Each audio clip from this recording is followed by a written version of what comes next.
The patio. We're very happy to have with us this evening performing live for you and in person on our patio, Kristen Renee along with Connor Morand.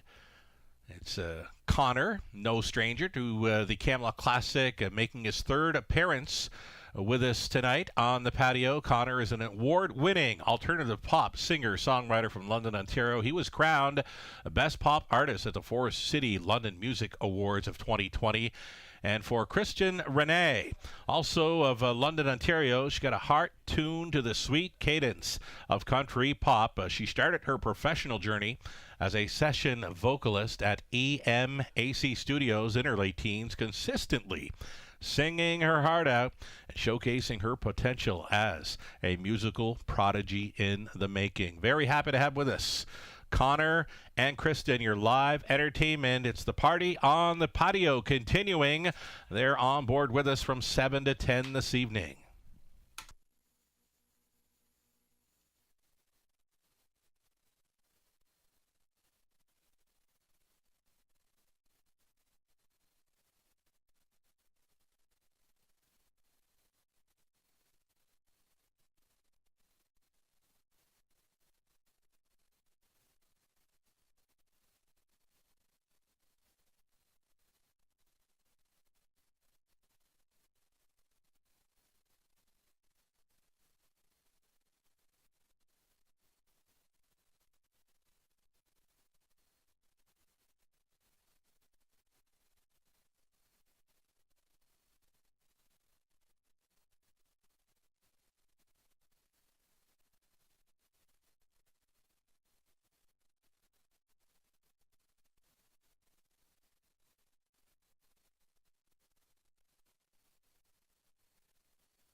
All eyes turn to the Raceway at Western Fair District for its annual signature race and can't-miss party, the Camluck Classic.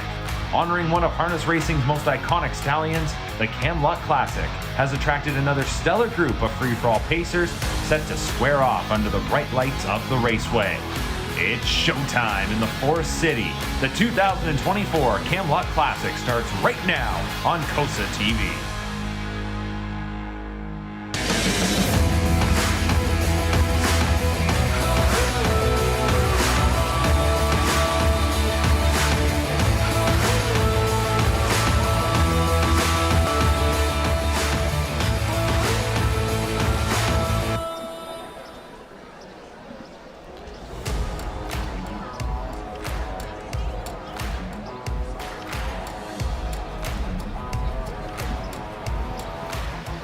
It doesn't get much better than this on a gorgeous May 31st in London, Ontario. Welcome into the Raceway at Western Fair District for Camluck Classic Night. It's a feature event each and every racing season here at Western Fair, and tonight live on COSA-TV, we will crown a champion for 2024. As I mentioned, it doesn't get much better than this as the sun is setting now. Wow, we've been under sunny skies, not a cloud in the sky. The track is fast, and like we said, great conditions means a great crowd, and the atmosphere is electric here tonight at the Raceway.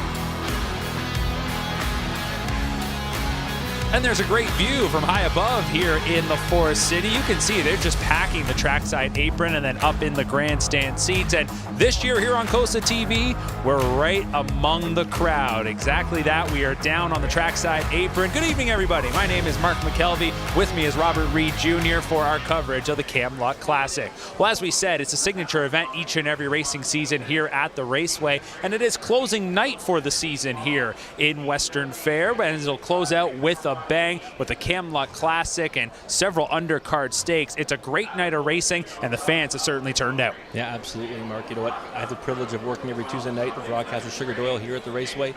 We anticipate this card all year, mostly because of the crowd. Amazing racing, but an unbelievable crowd out here, and harness racing needs that. Well, I have a feeling that the crowd is probably going to continue to swarm around us as the night goes. They're continuing to file in as we get closer to the big race. It's all part of 5 races we'll be bringing your way tonight on COSA-TV. The last race will be the main event, the Camluck Classic. We want to hear from you, though, as we always do on COSA-TV. Make sure you drop us a line. Let's hear from you in the comment section, whether you're watching on YouTube, Facebook, however you're consuming tonight's action. Let us know. Who do you like in the Camluck Classic? What do you think the final time might be? Anything you say will get you entered into a draw to win that COSA-TV prize pack, courtesy of the great folks here at Western Fair. It is a Camluck Classic swag bag. So again, leave us a comment. We'll draw a winner after the show. We do have one other member of our broadcast team to bring into the fold right about now. That is Jamie McDonald, and she is standing by over in the paddock.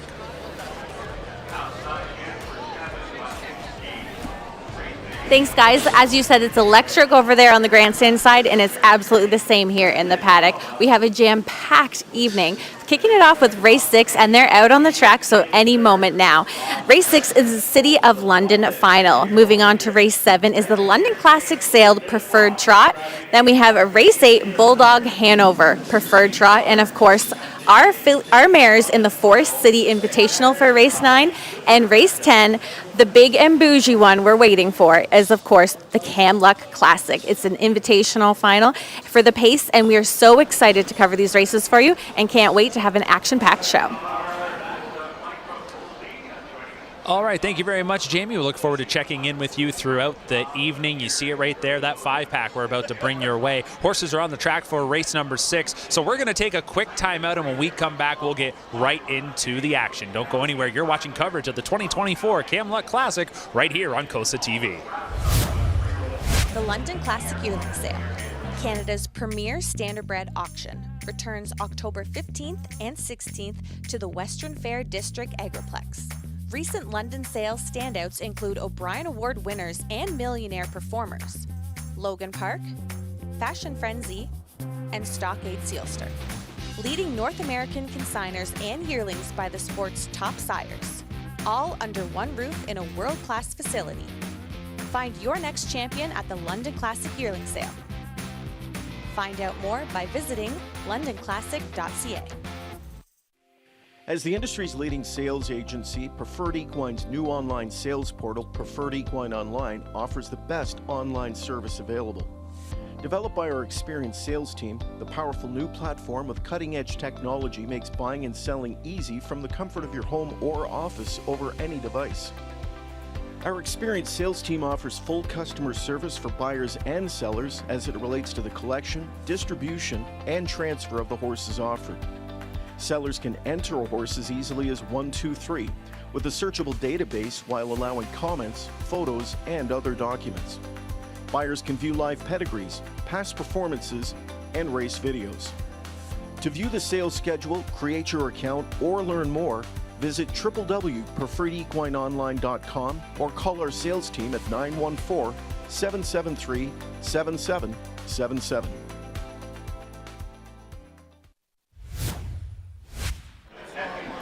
And welcome back, everybody, to the Raceway at Western Fair District. COSA-TV's coverage of the Camluck Classic is underway, and coming up next is race number 6. This is the City of London final for 3- and 4-year-old colts and geldings. We're on the trot here for a purse of $24,200. Series sweeps have been a theme here tonight. I don't know if we're going to see it here because the favorite, and the overwhelming favorite at 2-5, number 3, Captain Wania, won the first leg and then opted to make a venture over to Woodbine Mohawk Park and raced really well in an OSS Gold division coming back. Looks like a slam dunk here, Robert. What do you think? Well, listen, you know what the thing is, trotters, right? Yes. So never a slam dunk, but closest thing to it, because you're going to be third on an OSS Gold. You get to come back to the City of London now after a dominant victory, good post to boot. I mean, I don't think they can beat this horse unless she goes out or he goes out and beats himself.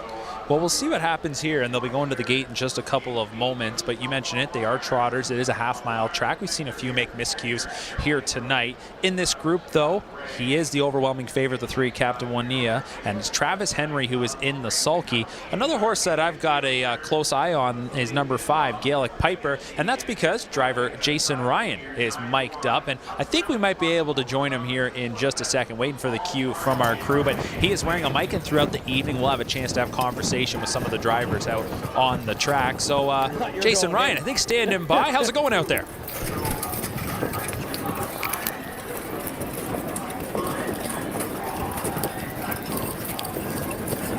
All right, I'm not sure he's got his earpiece in there. So hey, first one didn't go our way. Good thing we've got 4 more races to go here tonight on COSA-TV. Any other contenders you want to talk about? There's a look at our current second choice, number 6, HP Musical Alarm. A big price on the 1 tees, and this horse has a lot of talent. Pole position, stays flat, can definitely be a big part of it.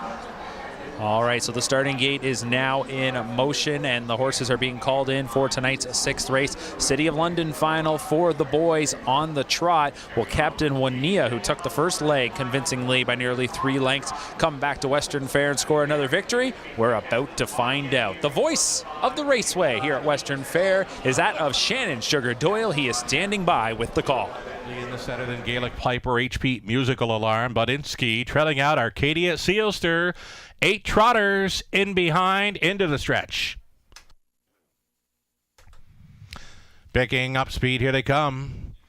Breaker at the beginning, number 2, Don't Talk About Bruno, has jumped it off. There they go. Captain Vanya wants the first call. He's got it. Captain Vanya, the son of Resolve, out there in complete control here in the early going. Arcadia Sealster plugged in from the back tier. Spot for Wah. Backed off into 3rd. Wheelin' My Bentley. Then settling in for 4th. Gaelic Piper. That came ahead of a gapping Teasin. Then 3rd to last, HP Musical Alarm. Budinsky is 7th and distanced after the early break. As they race through the backstretch, that is Don't Talk About Bruno. 28-1. Quick opening quarter mile here for the heavy favorite, Captain Vanya. Yes, indeed. The 1-9 Chuck is in complete control indeed here at 3/8 completion. The tow along trip for Arcadia Sealster 2nd. Continuing 3rd, Wheelin' My Bentley. Staying in from 4th was Gaelic Piper, and uncovered Teasin moving up for Wall. That is cover for HP Musical Alarm out of the backfield. Then in 7th, Budinsky setting it up 3rd over way back to Don't Talk About Bruno. 59-1 halftime. That was just 31 flat through the second quarter. Well in hand and in command. Captain Vanya puts 2 lengths of separation on Arcadia Sealster in 2nd. Continuing to hold 3rd is Wheelin' My Bentley, grinding away out there in 4. Teasin. 5th and in, buried Gaelic Piper. Then it's HP Musical Alarm, Budinsky. This is Captain Vanya, 128-4 for 3 quarters. Captain Vanya still maintains a 2.5 length lead. Giving chase in 2nd. Arcadia Sealster will try to make it interesting. And staying with them in 3rd, Wheelin' My Bentley. The top 3 with some serious separation into the stretch.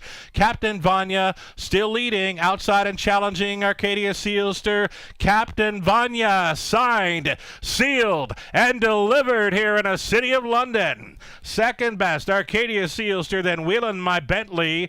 Finishing up in 4th, Gaelic Piper, 158-4. Captain Vanya.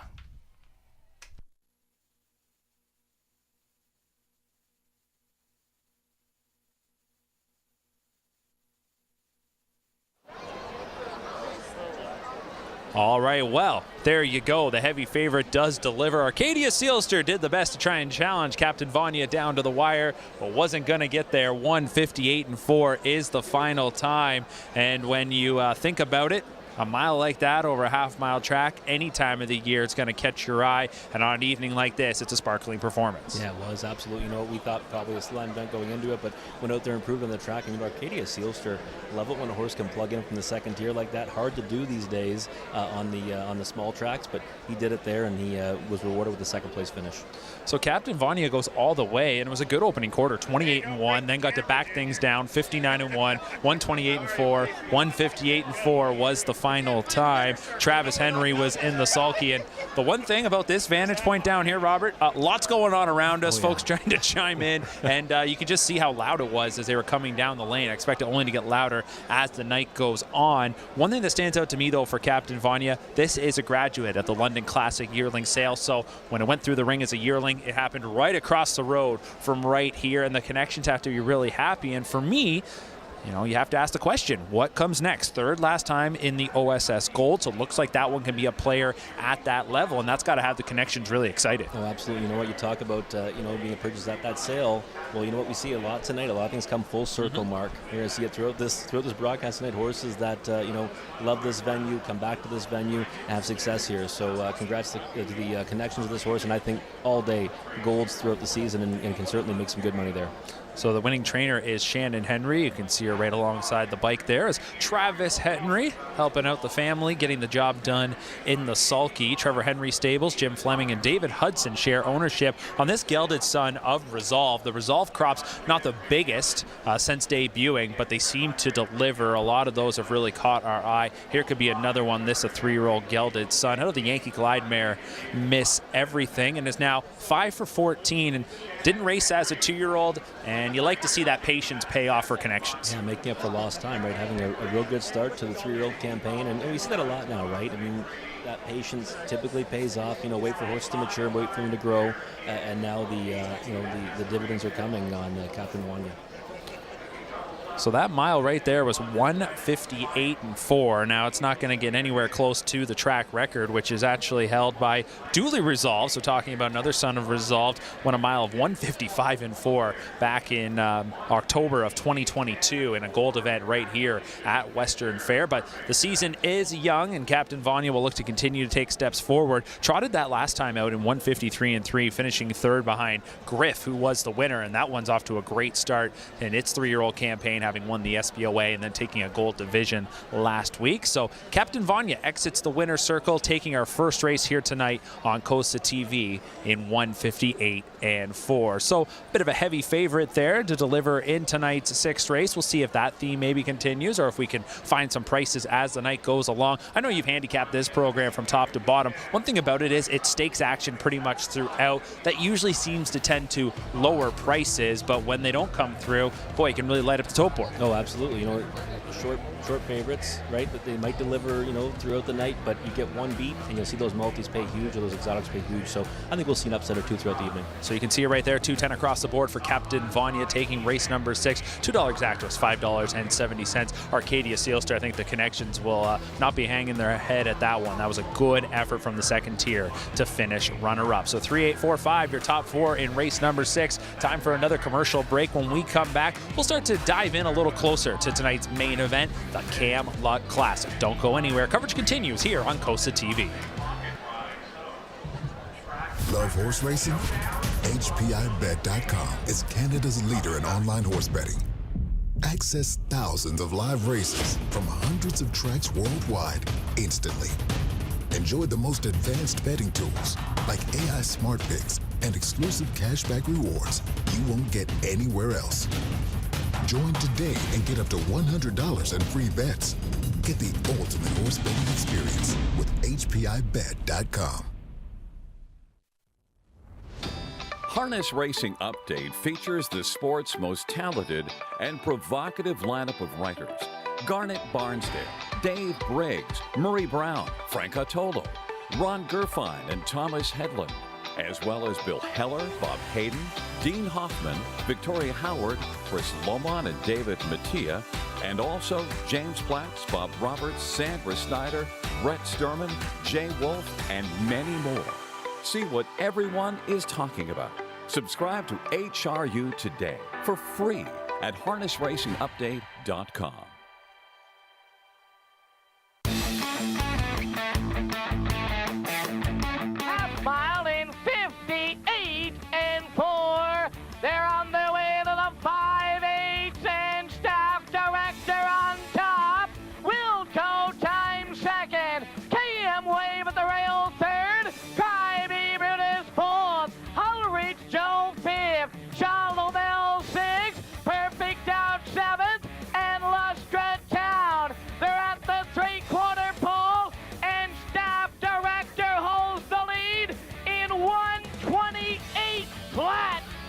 pace round the turn. The back has an eighth of a mile to go. Staff Director David Wall looking for his second win in 2 years. Wilco Jive, KM Wave coming up at the rail. They go to the wire. The youngster Staff Director and Dave Wall win it.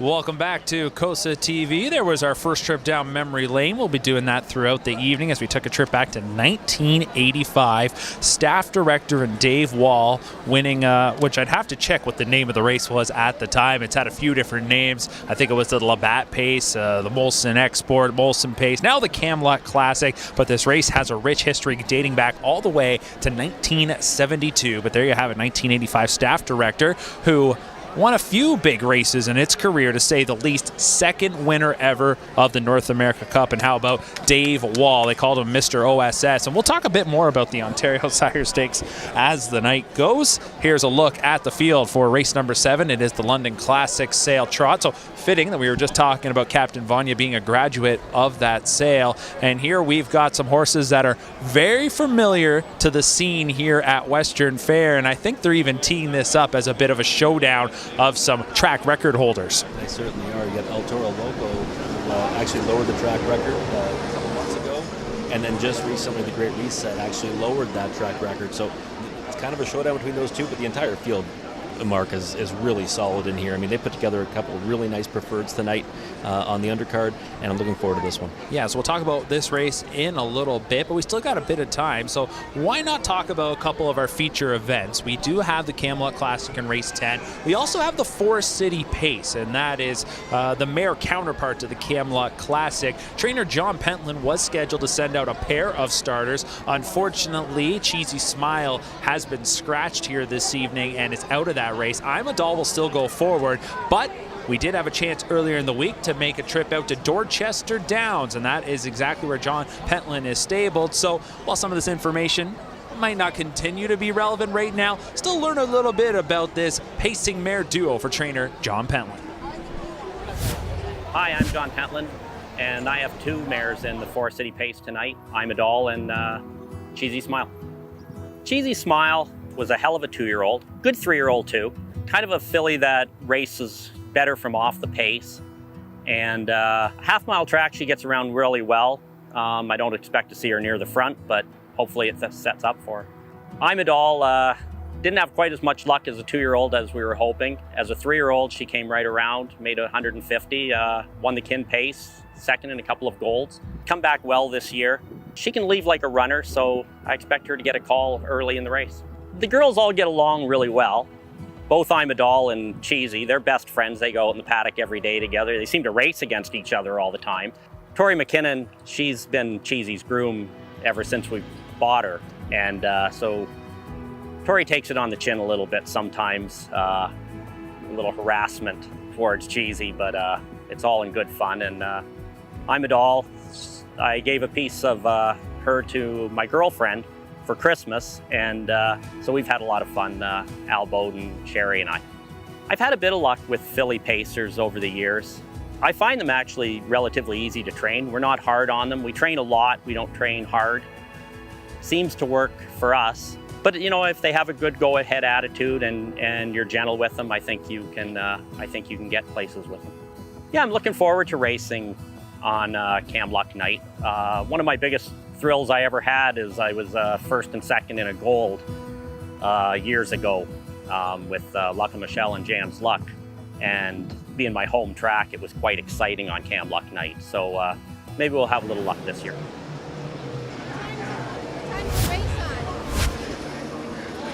So nice to catch up with trainer John Pentland, who does send out that pair, or originally was supposed to send out that pair in the Forest City Pace, Cheesy Smile and I'm a Doll. Cheesy Smile is out now. I'm a Doll will be his lone starter. It's down to a field of 6. It's coming up a little bit later on, Robert. It is race number 9. It's a talented group of pacing mares. So much more trying to defend her title in that race. What do you think of her chances as she comes back here into the raceway?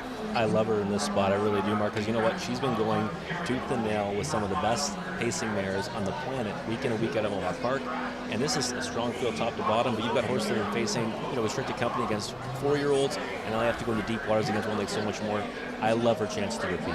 So John Pentland would have liked to have that 1-2 punch. I'll have to save that for another day. Hopefully Cheesy Smile can come back and return to the races very promptly. Winless this year, but here is a mare who has made a ton of money, already $500,000 in her career as she now moves in to the 4-year-old ranks. So we'll talk more about that race in a little bit. It is, I guess you could almost call it the co-main event, as race number 9, the Forest City Pace, goes for a purse of $150,000. But our feature race is the $150,000 Camluck Classic. And some unfortunate news last night and into today, as driver Daryl Thiessen, who was scheduled to drive number 4 Which Way to the Beach, unfortunately was involved in an accident last night at Flamborough Downs, broke his pelvis. He's going to be sidelined for a little while. We're sending our best out to Daryl.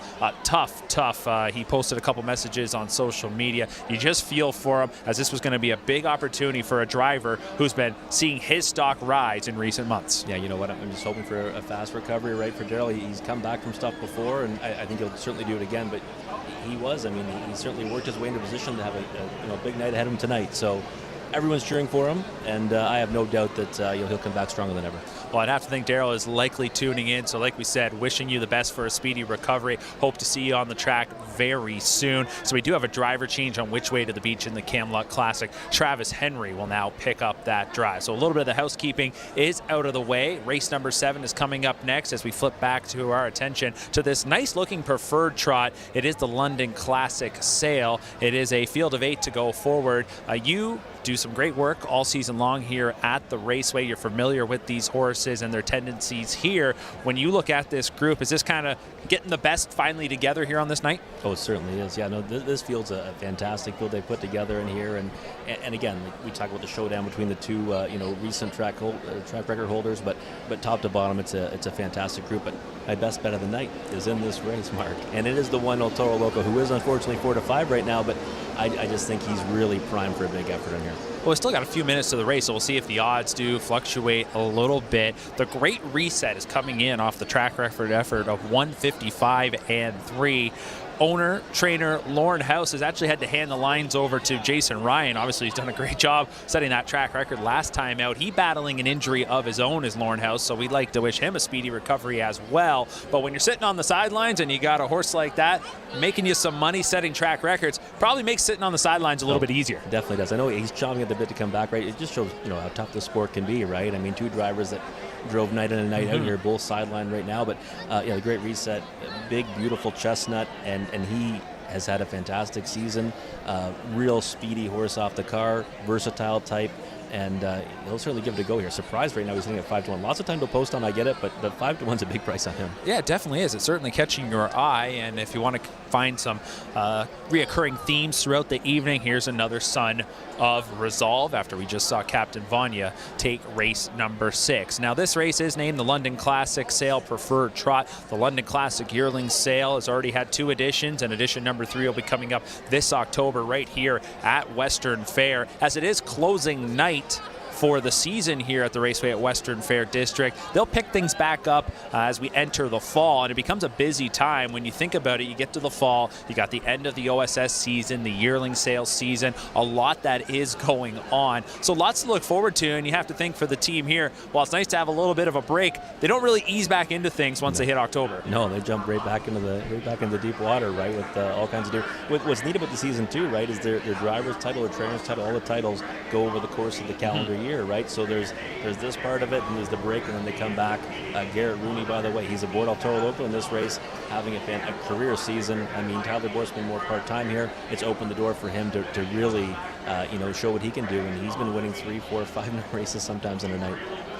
All right, well, you mentioned that about Garrett Rooney. I think it's probably best time as any right now to talk a bit about what you've seen from him. You talked about that his stock's been moving on up, and while Tyler Borth has shifted full-time to Woodbine Mohawk Park, somebody had to take the reins and continue to run with that ball. We saw him in the Regional Driving Championship. Garrett was able to participate. I have to think, again, getting these reps, getting that confidence, a ton of wins under his belt, when we come back in October, where's he going to be at? It might just be his to run away with in the fall. Yeah, I certainly think so. You know what? At the awards banquet, it was great to talk to both Tyler and Garrett, and And listen, Garrett's determined to win the title this year. Tyler said, though, even though he's driving part-time, he's going to push him right to the limit the best that he can. So I'm thinking Garrett's got it, though. He's really driving fantastic. So he'll leave from the rail with El Toro Loco as the horses are starting to exit the paddock, and they'll make their way through the tunnel up here to the track at the raceway. And I don't know if the folks at home can hear it behind us, but great energy in the crowd here tonight. First of all,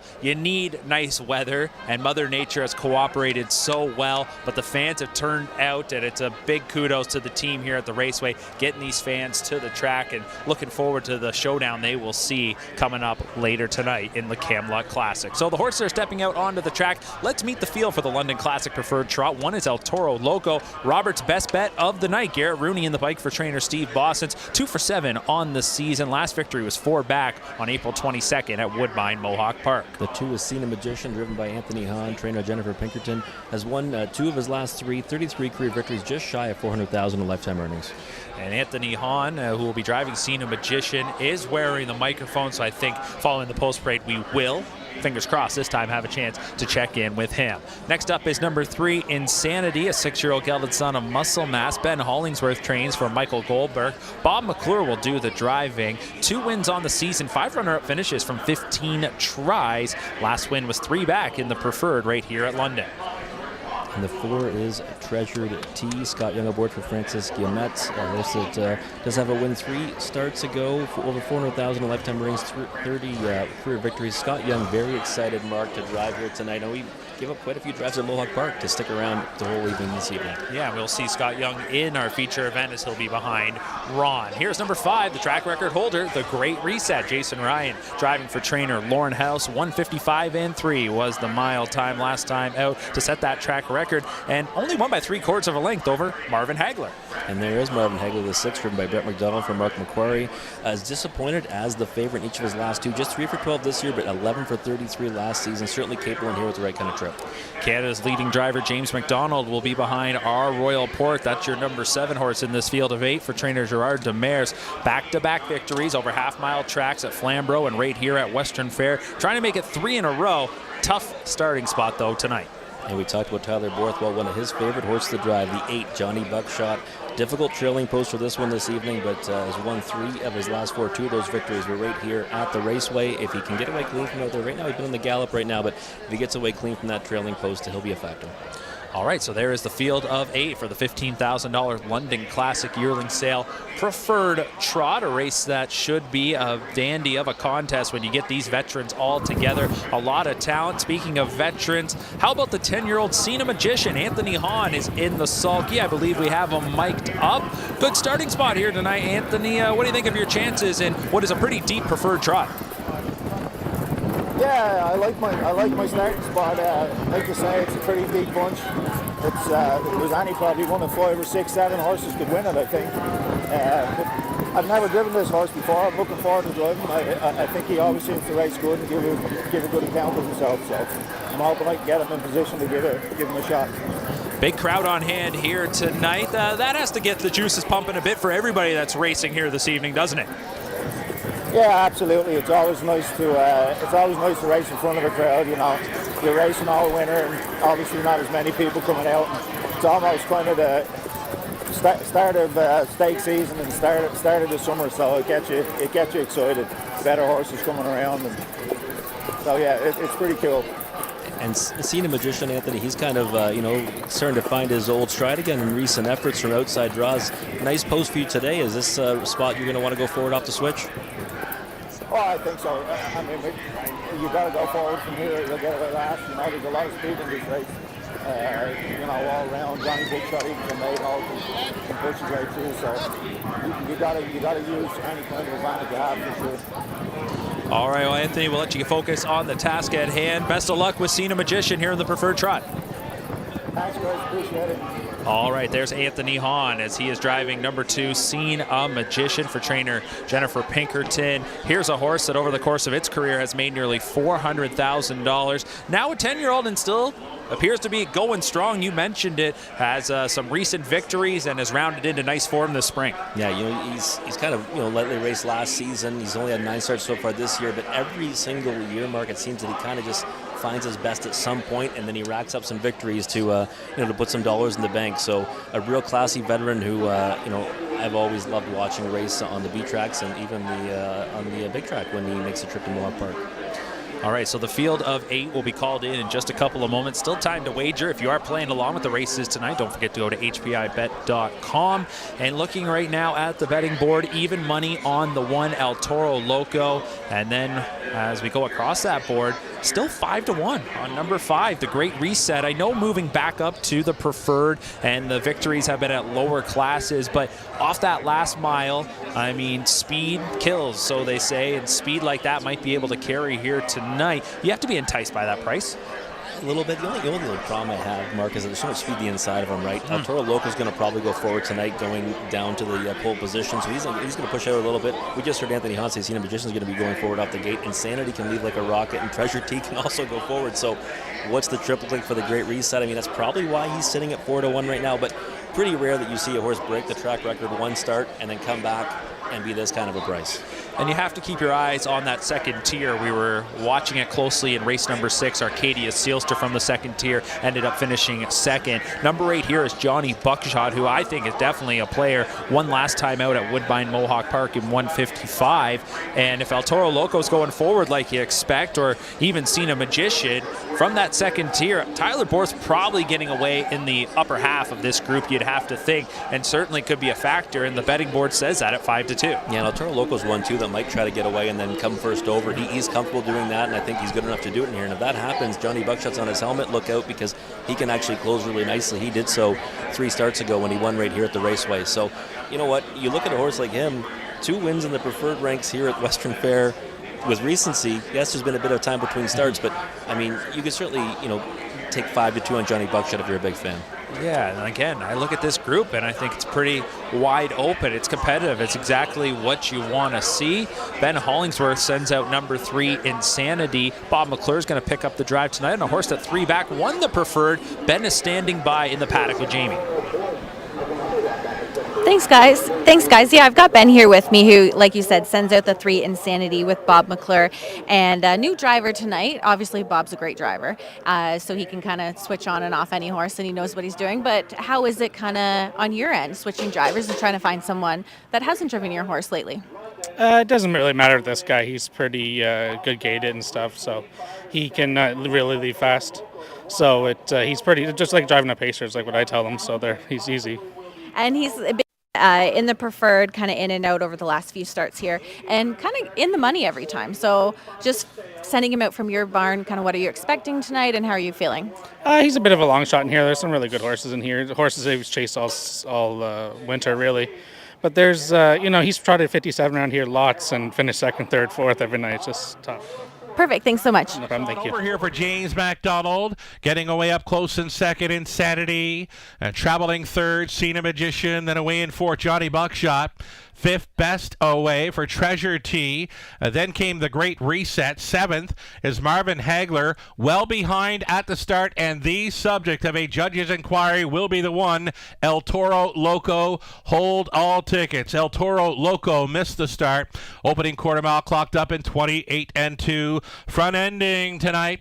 This is long shot leader, our Royal Port, right there. In 2nd, Travels Insanity, thinking about it. 3rd, Cena Magician, a decision to make here at 3/8 completion. Johnny Buckshot, he dives to the outside. In 4th, the Great Reset underway out of the backfield. So action begins on the outside flow. Cena Magician leads that outside flow now. He's 3rd, moving into 2nd with a lap to go. All going after our Royal Port, half clocking of 58-3. Our Royal Port showing the way with a veteran trotter, Cena Magician, now coming to him. 3rd and in for Insanity. Gapping slightly on the cover for Johnny Buckshot. The Bear Reed 5th. Treasure T, the Great Reset, still 6th and still 7th.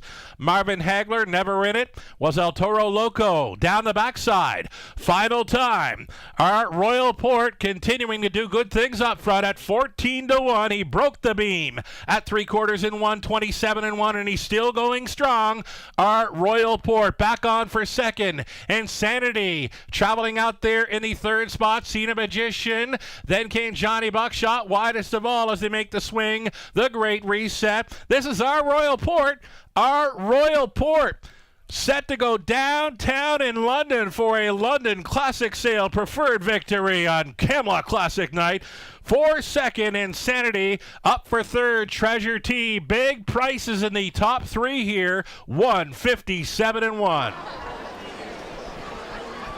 Well, the start of the race is where everything happened here in this preferred trot. First of all, number 1, El Toro Loco just couldn't get onto the trot, never made it up to the gate. The inquiry sign is posted, and there's a very good chance this one will be a refund, as it's unlikely that the 6-year-old did receive a fair start. But then we go to the actual start of the race, and James McDonald snaps number 7, Our Royal Port, off the wings and crosses right over, hitting that first turn from the never great post position number 7, but they made it look easy and goes all the way. Was this just a case of us overlooking this horse because of the post position? 100%. I mean, that's what it's got to be, right? Because two things. James McDonald, number 1. 14-1 on James in any race seems outrageous. And this horse has won 2 in a row. So certainly brimming with confidence coming into this. And James probably just said, you know what? My only chance to win this race is to blast off the switch, and that's what he did. And the killer crossover, as Sugar calls it, he executed that perfectly, and they weren't catching him tonight. I mean, here's a horse that's gone down the road in back-to-back starts and gone on to victory, and James was familiar with this 5-year-old as he drove him 2 starts back at Flamborough. James was there for the Charles Juravinski Memorial Eliminations, picked up the drive on the Gerard Demers trainee, and went all the way, winning by 5 1/4 in 156. Then it was a trip here to London, a preferred win on May 20th, and here tonight on May 31st. Make it 3 in a row, going coast to coast. Inquiry sign is posted, so the odds are likely going to fluctuate a little bit here, as I have to think there'll be a refund on number 1, El Toro Loco. And just disappointing all around for the connections there, as that's a horse you wouldn't have had pegged to be having issues like that here tonight. A 5-year-old gelded son of Wallner, doesn't show any breaks in recent form, and here tonight just didn't want to play. Yeah, uncharacteristic break from El Toro Loco. And I mean, not that he really got close to the kid anyways, but we talk about the pole position sometimes for trotters on a half-mile surface not being the best spot. Didn't really play a part tonight. But Mark, this, I mean, we're going to likely see the prices change, but still 3 of the 4 longest shots on the board make up this trifecta here, and not one of those horses landed on my top 4. So I couldn't find this, but whoever did is going to be returned handsomely with a nice payout. Yeah, you're going to be real happy, and it's something that we've talked about in other broadcasts here on COSA-TV over the years. With his recent dominance and good run, James McDonald takes a lot of money. At times maybe gets overbet a little bit because of the factor that he's winning at almost a 25% clip. Here, though, I think probably just because of the depth in this field, you know, like we said, wasn't being looked at the way that we would have expected, and kind of got left out there probably because of the post and delivered. So if you're one of those that maybe just plays the drivers, you're certainly going to be laughing right about now. Yeah, and just won the most recent edition of the preferred here at the Raceway, which I mean, again, you know, that's a rarity in itself. But hey, listen, you know what? That's kudos to those who jumped aboard. I mean, I always talk about it too. You know, on the half-mile tracks, if you are someone that can, you know, have the technology to kind of wait till the last minute, try to get your bets in off the gate, always good to watch the gate here, because I mean, when you see one leaving like that, they're usually worth a few dollars. So our Royal Port is now 7 for 16 this season, which is an interesting note. Not the fact that it's winning at nearly a 50% clip, but the fact that our Royal Port was actually winless in 14 tries last year. So it's been a nice turn of fortune for the Gerard Demers trainee, who is owned by La Ferme Tag of Papineauville, Quebec. James McDonald's got a couple of wins on the program. He'll team up with Line Drive Hanover in our feature event, the Camluck Classic. So there you go, an exciting edition of the London Classic Preferred Trot, and a couple of fun races to get us underway. Still 3 more to go on our coverage here tonight on COSA-TV. Just waiting on the payouts. We will go to commercial first. When we come back, we'll check out those payouts. They're certain to be juicy here on COSA-TV. For over 25 years, Tara Hill Stud has worked with partners to help produce champion stallions. We are proud to have bred great racehorses like Fade Out, Shower Play, Precious Delight, and There's a Demon in Me. Our stallions, past and present, have had tremendous success while making a huge impact on racing across North America. Mr. Levesque, Mach 3, Cadabra, Muscle Mass, and Precious Bunny, to name a few. Our stallions' progeny have won major events, including the Hambletonian. Tara Hill Stud are currently standing 9 of the industry's top stallions. Alarm Detector, Control the Moment, Denson Loon, Flanagan Memory, Green Manalishi, He's Watching, Muscle Mass, Resolve, and Sports Writing. Our facility is modern, our staff knowledgeable. Consider Terra Hills Stud when choosing a home for your stallion. Terra Hills Stud, where champions stand and champion yearlings are raised. Log on to terrahills.com. The Lexington Selected Yearling Sale is where the journey to greatness begins. Year after year, award-winning superstars are sold at Harness Racing's premier yearling sale. Find the offspring of racing's leading stallions eligible to all the top jurisdictions. It's a can't-miss event that takes place right in the heart of horse country, Lexington, Kentucky. The Lexington Selected Yearling Sale, where the champions of tomorrow are discovered today. Make your plans to join us for the 2024 sale starting September 30th at Fasig-Tipton.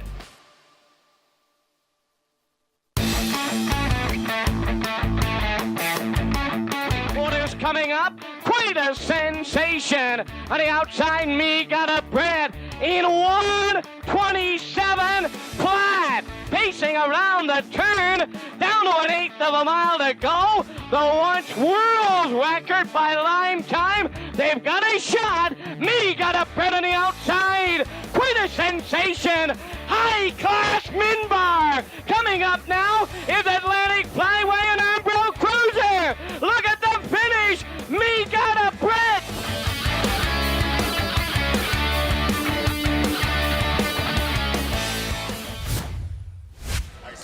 Another trip down memory lane as we take a look back at past editions of the Camluck, Molson, Labatt, Pace. And here are a look at the prices. We were anticipating some nice returns after that race number 7 victory by number 7 Our Royal Port. So there you have it. What do you think there, Robert, when you see those prices? You mentioned it. A few horses that you probably had to give a little respect to, but it was just such a deep group. Yeah, it was. You know what? I mean, listen, the payouts are fantastic. You know, we've seen that all really meet here at the Raceway, though. The superfectas, you know, generally pay well, the high fives, the multi-leg wagers. But I'm just happy to get my money back on Toro Loco and all the people that follow my selections as well, because, you know, sometimes, you know, you got to get saved by that refund with no fair start.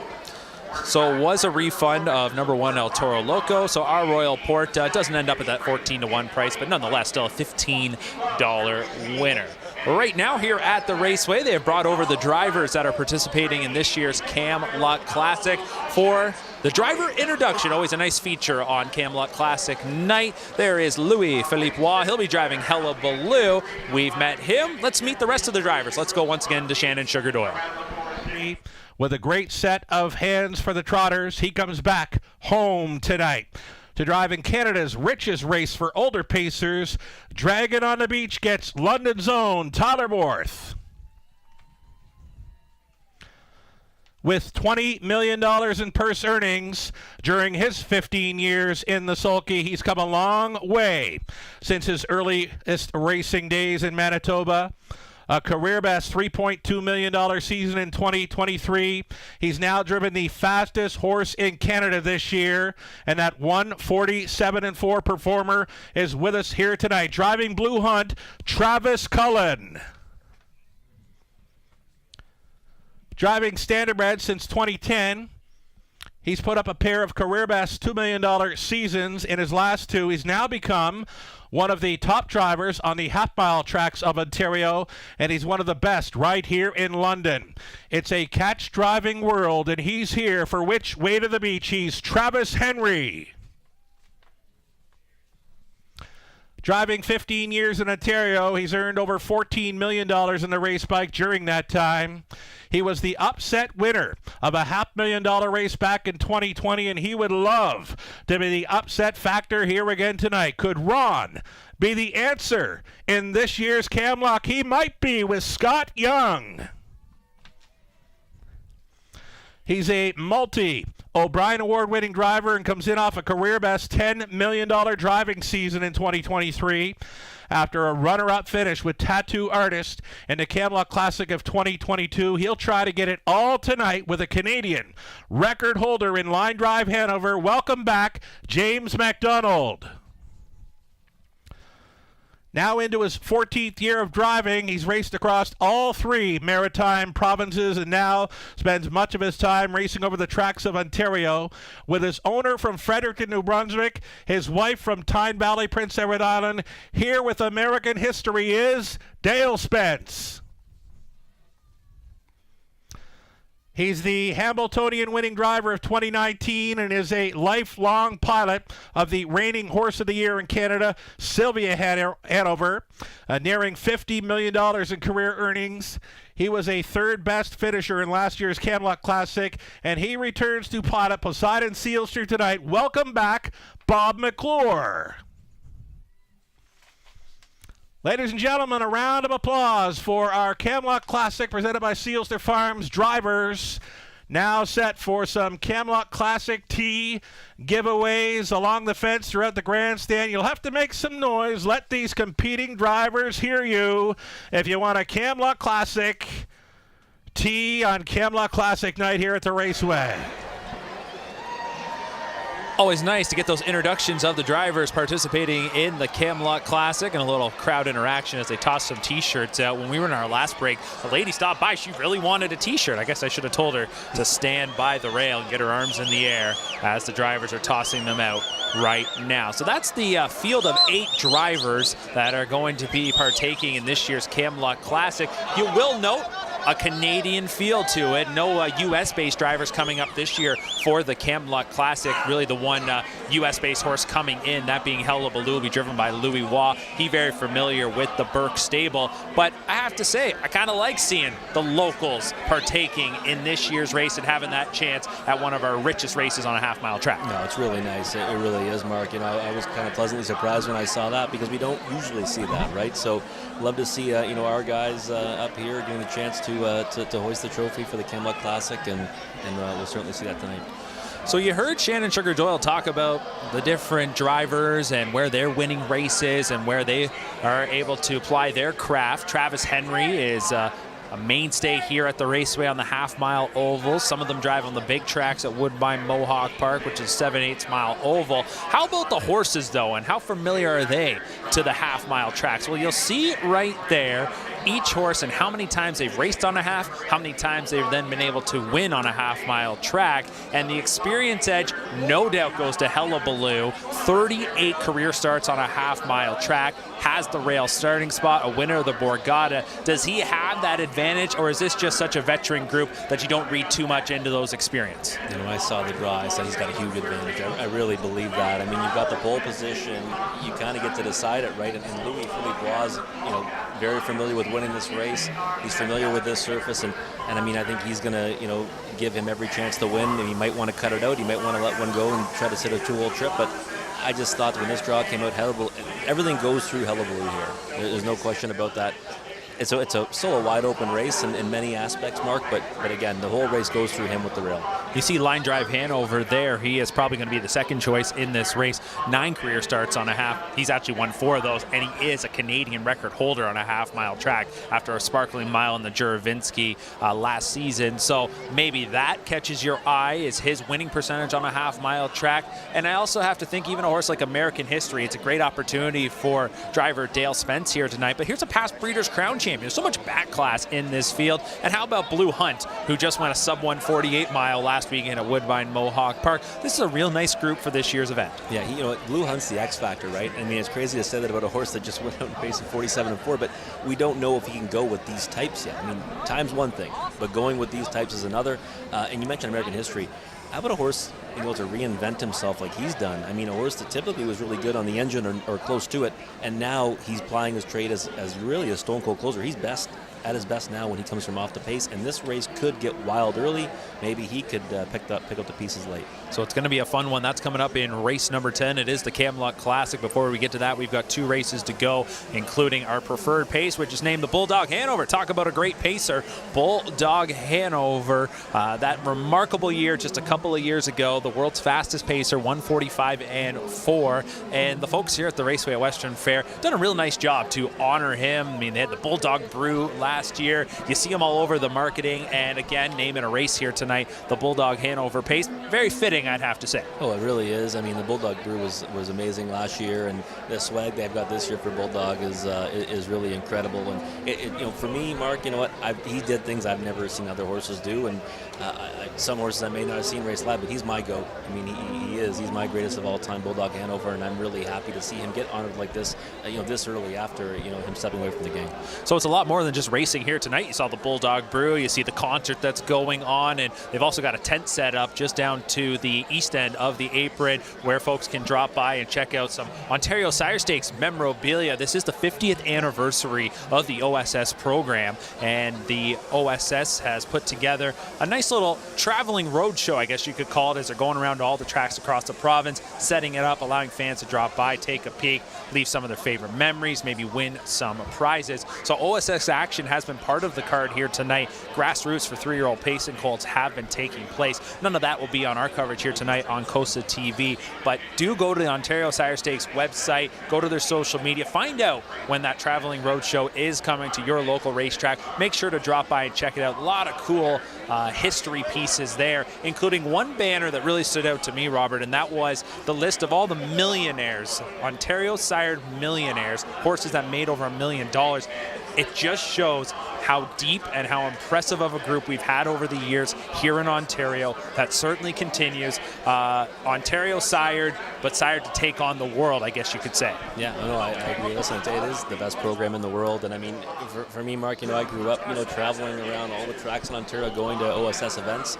And it's always got, a special place in my heart. The grassroots, I mean, that's the middle tier, but it's the most exciting tier, isn't it? I mean, they fight tooth and nail all the time there. And I mean, you want to watch exciting races, watch those grassroots races. There's more of them. It's a deeper division with many horses. And I really, it gets my juices flowing when I'm handicapping a card and I see grassroots events. Yeah, it's a lot of fun. I always enjoy tracking the OSS all season long. Another fun time of the year is that of the 2-year-olds debuting on the track and coming up tomorrow morning at Woodbine Mohawk Park. Just a few of them, but the first baby races of the season, so we're already getting into the swing of things when it comes to the 2-year-old stepping out onto the track. Their sire stakes will begin in early July. In fact, there's actually Grand Circuit races this year at the end of June for 2-year-olds at Woodbine Mohawk Park, and I do understand that the first 2-year-old race is going to be, at least on the condition sheet, for the night before the Pepsi North America Cup. I'd have to think, as a handicapper, these baby races are actually probably the most important qualifiers you'll probably watch all year, because there is certainly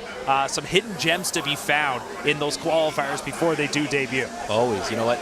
The thing is, if you're a horse player, and you're a handicapper, you make your money off those 2-year-old qualifiers, because the thing about qualifiers is you can't watch the horses at the front of the pack. You've got to watch them from everywhere, and that's how you get some big prices down. So, I mean, for me, that's first part of the year for 2-year-olds. That's where you got to make some serious money, and you can also kind of plan your attack throughout the year by watching the ones that come out a little later on as well. Yeah, I really enjoy this time of the year. Looking forward to seeing those horses come out onto the track over the next several weeks. The future stars of the sport are certainly ready to make their debut. So coming up next is race number 8. As we mentioned, the Bulldog Hanover Pace. It is a preferred contest, and we had a little bit of extra time between races for that driver introduction, so the horses aren't ready to step out just yet for the post parade. So why don't we take another timeout? We'll come back with more coverage live from the raceway.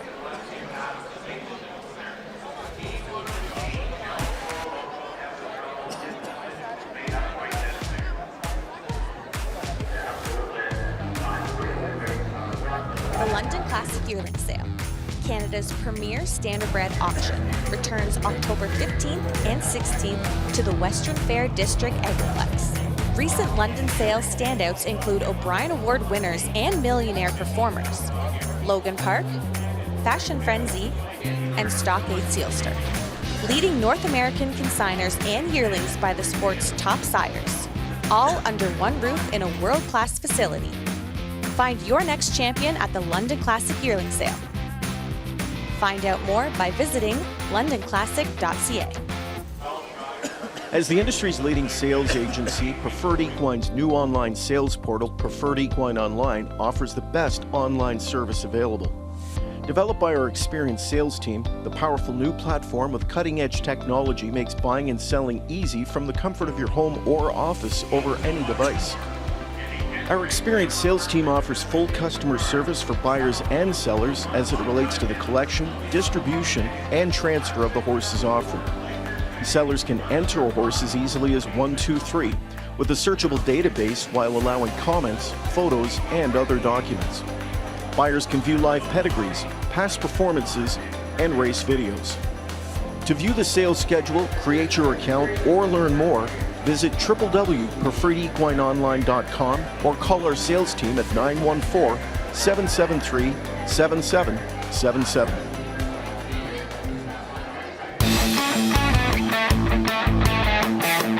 One fifth, pacing second Rectory. Here on the outside, Umbro Cruiser third. EJ Bullet Thrill fourth. High Class Finbar fifth. Pacing sixth. Crimson on the outside, Rare Review is trailing, marching on to the 3/4, and Twinbee Playboy opens up a length and a half. Rectory is second, Armbro Cruiser between horses, Rare Review 3 wide fourth, EJ Bullet fifth, 3/4, 1:26 and 1/5. They go over the record with an 8 to go, and Wally goes to work on Twinbee Playboy, but here comes the Cinderella horse. Rectory now on the outside second. Pacing third is EJ Bullet. They're deep in the lead. They slug it out. Twinbee Playboy, but coming on the outside, Rectory.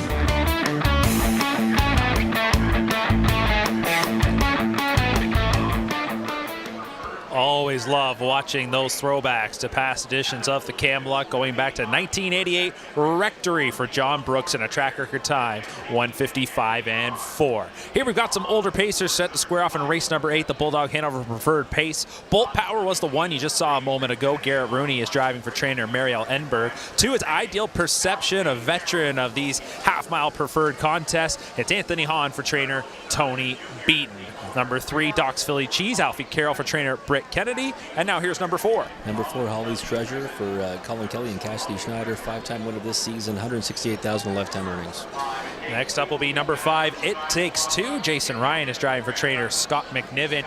8 wins from 17 tries this year, has already come up just 1 away from the 9 wins this one recorded last year in 37 starts. The 6 is Artie's Ideal. James McDonald looked to come right back here from post 6. $633,000 in lifetime earnings. 26-time winner, and last time got wiped out in the early stages. Big time player in here tonight, Mark. Number 7 will be Better Be Gouda. Can post 7 go back to back? Another long shot here, this time at 15-1. Travis Henry for trainer Blake McIntosh. And the 8 Beach Tour, just 2 for 12 this season, but 9 for 26 last year. Has 11 lifetime victories and just under $4,000 short of $100,000 in earnings. So that is the field of 8 for race number 8, the Bulldog Hanover Preferred Pace. We talked about it being a good group here once again, a field of 8 ready to clash. So we put the handicapping hat on. We turn to one of the best in the game, Robert Reed. What do you think as you tackle race number 8 here? Well, for me, you know what? I had to go to the 6, Artie's Ideal. I mean, you get James McDonald aboard this time around, and last time out, like I mentioned in the post parade, this horse was blasting to the front and got wiped out by a breaker. Lost significant ground, had to be gathered back up, then still marched onto the front and didn't get beat by too much. So a lot of times you don't see that, happen in a race, right? A horse that gets that kind of misfortune early can't come back on and be competitive. Well, he stuck around for a big piece, and I think tonight he'll be a big-time player, and the price is right at 7-2. Horse that I'm looking at, and right now is the favorite, is number 2, Ideal Perception. And he's already a 7-year-old now, but feels like he's been around forever. He races a lot of these battles each and every year on the half-mile tracks. Last year, he took a mark of 152-3 over Grand River Raceway. I have to wonder for the connections. Now that that's becoming a 5/8 mile track, does that change anything for this old fella as he races almost exclusively on the half-mile tracks? Flamborough here at Western Fair. He's a prominent player in this race here tonight, but you wonder what their plans are for the summer months as he's been a mainstay at Grand River. Yeah, every season he puts in a performance like that at Grand River, sometimes multiple ones. You got to wonder, what's it look like going forward for him? But Ideal Perception, you talk about, he's a half-mile specialist. He really is, and the inside draw is going to help his chances last time out. It's the kind of game they have to play in the preferred ranks here at the Raceway.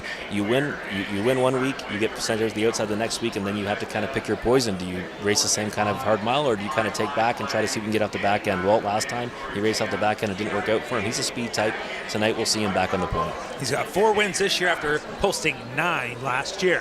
What about number 5, It Takes Two? It Takes Two is a horse that, you know what, he just got acclimated to the preferred ranks this season. He's got 4 victories at this level, and he's been racing at Mohawk Park. He had that one big win at 19-1 back on April 20th on the big track. Now he's back here at the Raceway, and you know what, he's probably getting overlooked in the odds board at 3-1 right now because he was a relentless type that just had a nose for the wire here. And post 5, I mean, that can work out in here, especially if the fractions are hot early. I don't think he's going to be one that's going to be looking for the lead off the gate. He'll likely try to get involved off the helmet. We've seen a couple big opening quarters here tonight, one in as quick as 27-2. Have to think this could set up for a snappy opening panel. But right now, I look at this as another competitive contest. Just a 2-1 favorite, 3-1, 7-2 sitting on the board. Our longest shot rate now is 17-1, and that being a post-7 starter, it better be Gouda. So in a wide open race like this, are you taking a stance? It's the kind of race though you got a little bit of a spread. We do in this race here kick off a pick 5, which is guaranteed at $15,000. Yeah, you know, these pick 5s they generally pay really well, and this is a nice sequence, right? You end with the 2 grassroots races 11 and 12. You got the 2 main features right in the middle. I mean, it really is one that can pay. For me, I mean, I'm looking to get Artie's Ideal down here in the opening leg. 3-1 right now on the board. I think post 6-2 kind of gets overlooked sometimes in those multi-leg wagers. They want to stick towards the inside of the gate. Ideal Perception fits that bill. If I was using somebody else maybe that might be a little more creative, would be the 3 Docs Philly Cheese. He's a horse that can certainly go with these types and gets a good draw tonight from post 3. Well, you were talking about that post position number 6 and people maybe being usually scared off a little bit, 7-2 though, so taking some play, but maybe if this one draws inside, probably taking even more respect. But here are the best post positions on the pace at the Raceway, and this really caught my attention. You would just assume number 1 would be a going away leader when it comes to winning at the best rate. Not the case. Post 4, can you explain that? You know, Sugar and I always talk about this. You know, it's kind of the myth that the rail is always the best spot. Sometimes it's tough from the rail. If a horse has a lot of speed towards the rail side like post 4, it's tough to hold them off because you're crowded on the inside, you're coming into that turn, and that horse has all the momentum to kind of crash down on top of you. So it makes sense to me that the 4 hole is the winningest post, but of course, that pole position is still where I'd want to be. If I had a horse, I'd want them to draw that rail every single week. Yeah, it is second best, but hey, maybe there's something to that. We got a 13-1 shot from post position number 4. You never know. And one of my favorite horses, Holly's Treasure. Didn't mention her at all, but he is actually one of the hardest working horses on the B tracks, and he wins at a high rate. All right, let's see what happens here. It's time for the Bulldog Hanover. $15,000 preferred pace. Let's go up to Sugar. Bulldog Preferred. Bulldog ball caps tossed trackside by the winning driver following this race. A Bull Power on the in, then Ideal Perception, Doc's Philly Cheese, Holly's Treasure, It Takes Two, Artie's Ideal, Better Be Good at Treading Out Beach Tour. 16 down, here they come. Again, it's the Bulldog Hanover Preferred. There they go. It Takes Two. Holly's Treasure. Artie's Ideal. Room at the inn.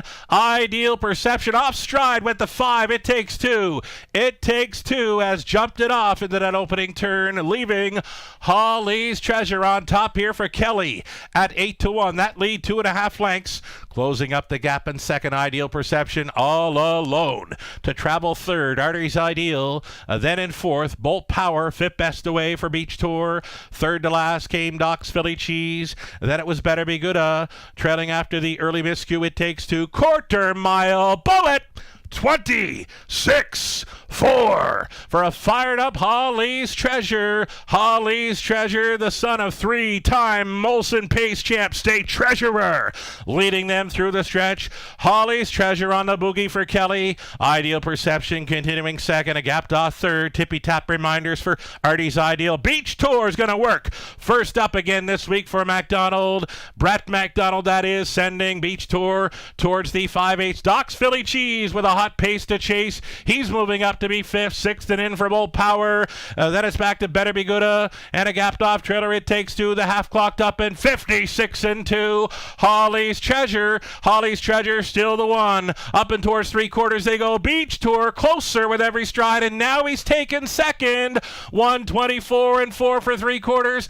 Holly's Treasure chased up in the final turn. Second best, Oxville Cheese. Ideal Perception coming back on through. Outside, that was Doc's Philly Cheese. Ahead of that one was Beach Tour. So into the stretch they come. Holly's Treasure on top. Here comes Ideal Perception from the pocket. Holly's Treasure almost there. Strides are shortening up. Holly's Treasure along the inside. Artie's Ideal! Maybe it's awfully close on the line. Holly's Treasure trying to hold on. Blasting through on the in was Artie's Ideal. A picture decides the Bulldog Hanover Preferred. There you go. We told you that it would be a snappy opening quarter. How about 26 and 4? A lot going on in that first turn, and then a thrilling finish will slow things down. Who you got at the wire here? I mean, I thought it was Holly's Treasure. I did too. It's too. really close. I mean, the inside definitely gets an edge. We know that here, but I mean, I thought it was Holly's Treasure. We talked about post 4 being the spot to be, and Colin Kelly, I mean, he did exactly what we kind of mentioned can happen there, right? Crashed down on top of them. Ideal Perception couldn't push out to get that early lead, and there's the close-up there. Looks like Holly's Treasure. Definitely looks a lot closer from that angle, but I'm pretty sure it is number 4, Holly's Treasure, who will go all the way to win in 154 and 2. I'm telling you, we didn't have the script there, but we talked about post 4 being the winningest post position on the pace, and sure enough, it delivers here for another upset victory. So we wondered if it might be some low prices throughout the night. Not the case, as again, we'll see another nice price come on through, as it is Holly's Treasure. And you talked about one of the hardest working horses around here in Ontario and on this circuit, and delivers under the bright lights this evening. Hey, he really is. I mean, he's got preferred victories, and he's a horse too that, you know, when he gets the chance to win, he typically delivers, and that's what he was given tonight by Colin Kelly, right? He got put into play off the gate, and he just kept on going. He's a horse, you know, actually when he goes to the lead, he's really tough to get past. Well, that first turn, there was a lot going on. Number 5, It Takes Two, did make a break, as we had the horses from the center to the outside of the gate really trying to blast out of there. And as they get stacked up, it's tough for horses to carry on. And unfortunately for number 5, It Takes Two, it's a break in the first turn. Holly's Treasure gets there. Artie's Ideal lands in the 2-hole. They'll end up finishing 1-2, and maybe it's just that big opening quarter took a lot out of everybody's sails. Yeah, it really did. You know what? Artie's Ideal, I mean, James did all he could to get the most he could out of that one. I mean, he was actually being chased up to keep up and nearly going. I thought, well, maybe he's not going to get anything tonight, but he just missed by a lip on the wire, and the patience of James really paid off for that one to finish there and almost got the job done. So for Holly's Treasure, that's going to be the 6th win in 19 tries this season. Owned and bred by Colonel Schneider, trained by Cassidy Schneider, and Colin Kelly in the sulky. Colin Kelly's had a lot of success over the years here at the Raceway. Cassidy Schneider, I do believe, is the reigning leading trainer right here at the Raceway. So this one has to feel special when you do so much good work all season long. When you get to the feature night, even if you don't have a horse for the main event, you still want to do well on the card. Yeah, you want to win. You know, you want to win on Camluck Classic night, right? I mean, it's and you could see right off the gate, right? This horse was well meant, and Cassie's got to feel pretty good right now. And you know, Sire State Treasurer, right? Kind of fitting too to see him win on this night. Yeah, you heard Shannon Sugar Doyle mention that. A 3-time winner of the Molson Pace was State Treasurer. He the sire here of this 6-year-old gelding, Holly's Treasure, who is victorious in tonight's 8th race, as trainer Cass Schneider and driver Colin Kelly head back with the winner, Holly's Treasure. So we'll take another timeout when we come back. A peek at the payouts. It'll be some good returns once again from tonight's 8th. HPIBet.com is Canada's leader in online horse betting. Access thousands of live races from hundreds of tracks worldwide instantly. Enjoy the most advanced betting tools like AI Smart Picks and exclusive cashback rewards you won't get anywhere else. Join today and get up to $100 in free bets. Get the ultimate horse betting experience with HPIBet.com. Harness Racing Update features the sport's most talented and provocative lineup of writers. Garnet Barnsdale, Dave Briggs, Murray Brown, Frank Ottolo, Ron Gerfine, and Thomas Hedlund, as well as Bill Heller, Bob Hayden, Dean Hoffman, Victoria Howard, Chris Lomon, and David Mattia, and also James Platts, Bob Roberts, Sandra Snyder, Brett Sturman, Jay Wolf, and many more. See what everyone is talking about. Subscribe to HRU today for free at harnessracingupdate.com.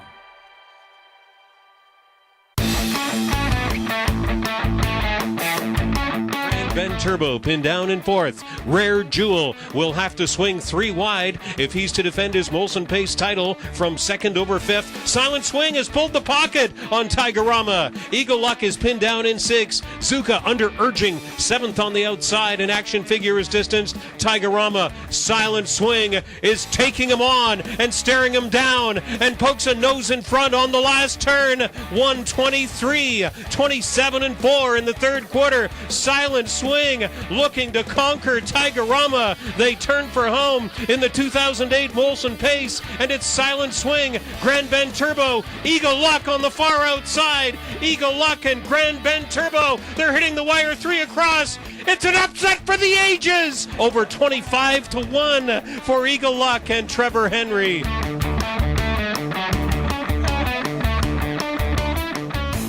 Well, we're getting a little closer to 2024 as we make our way through those throwbacks. And how about Eagle Luck? Trevor Henry for trainer Greg McNair winning the then Molson Pace. Here's a look at the payouts. $18.90, $7.80, $4.40 for number 4, Holly's Treasure. The $2 exacta finishes 1-2 after they got out to the front heading into the first turn, and it's a $58.90 return for a $2 winning ticket, that being 4-6. And it's quite the start to the pick 5 if you are playing along. $15,000 was the guaranteed pool. Not sure exactly what the final pool total ended up being. Have to think it was pretty healthy. Have to think several people knocked right out. Absolutely, and that's what I always talk about here at the Raceway. It's not necessarily who wins, it's who you beat. We had a couple of fair-sized favorites there in Ideal Perception and Artie's Ideal. They go down, the $19 winner. I mean, right now you walk this tightrope, you're going to get a big payout.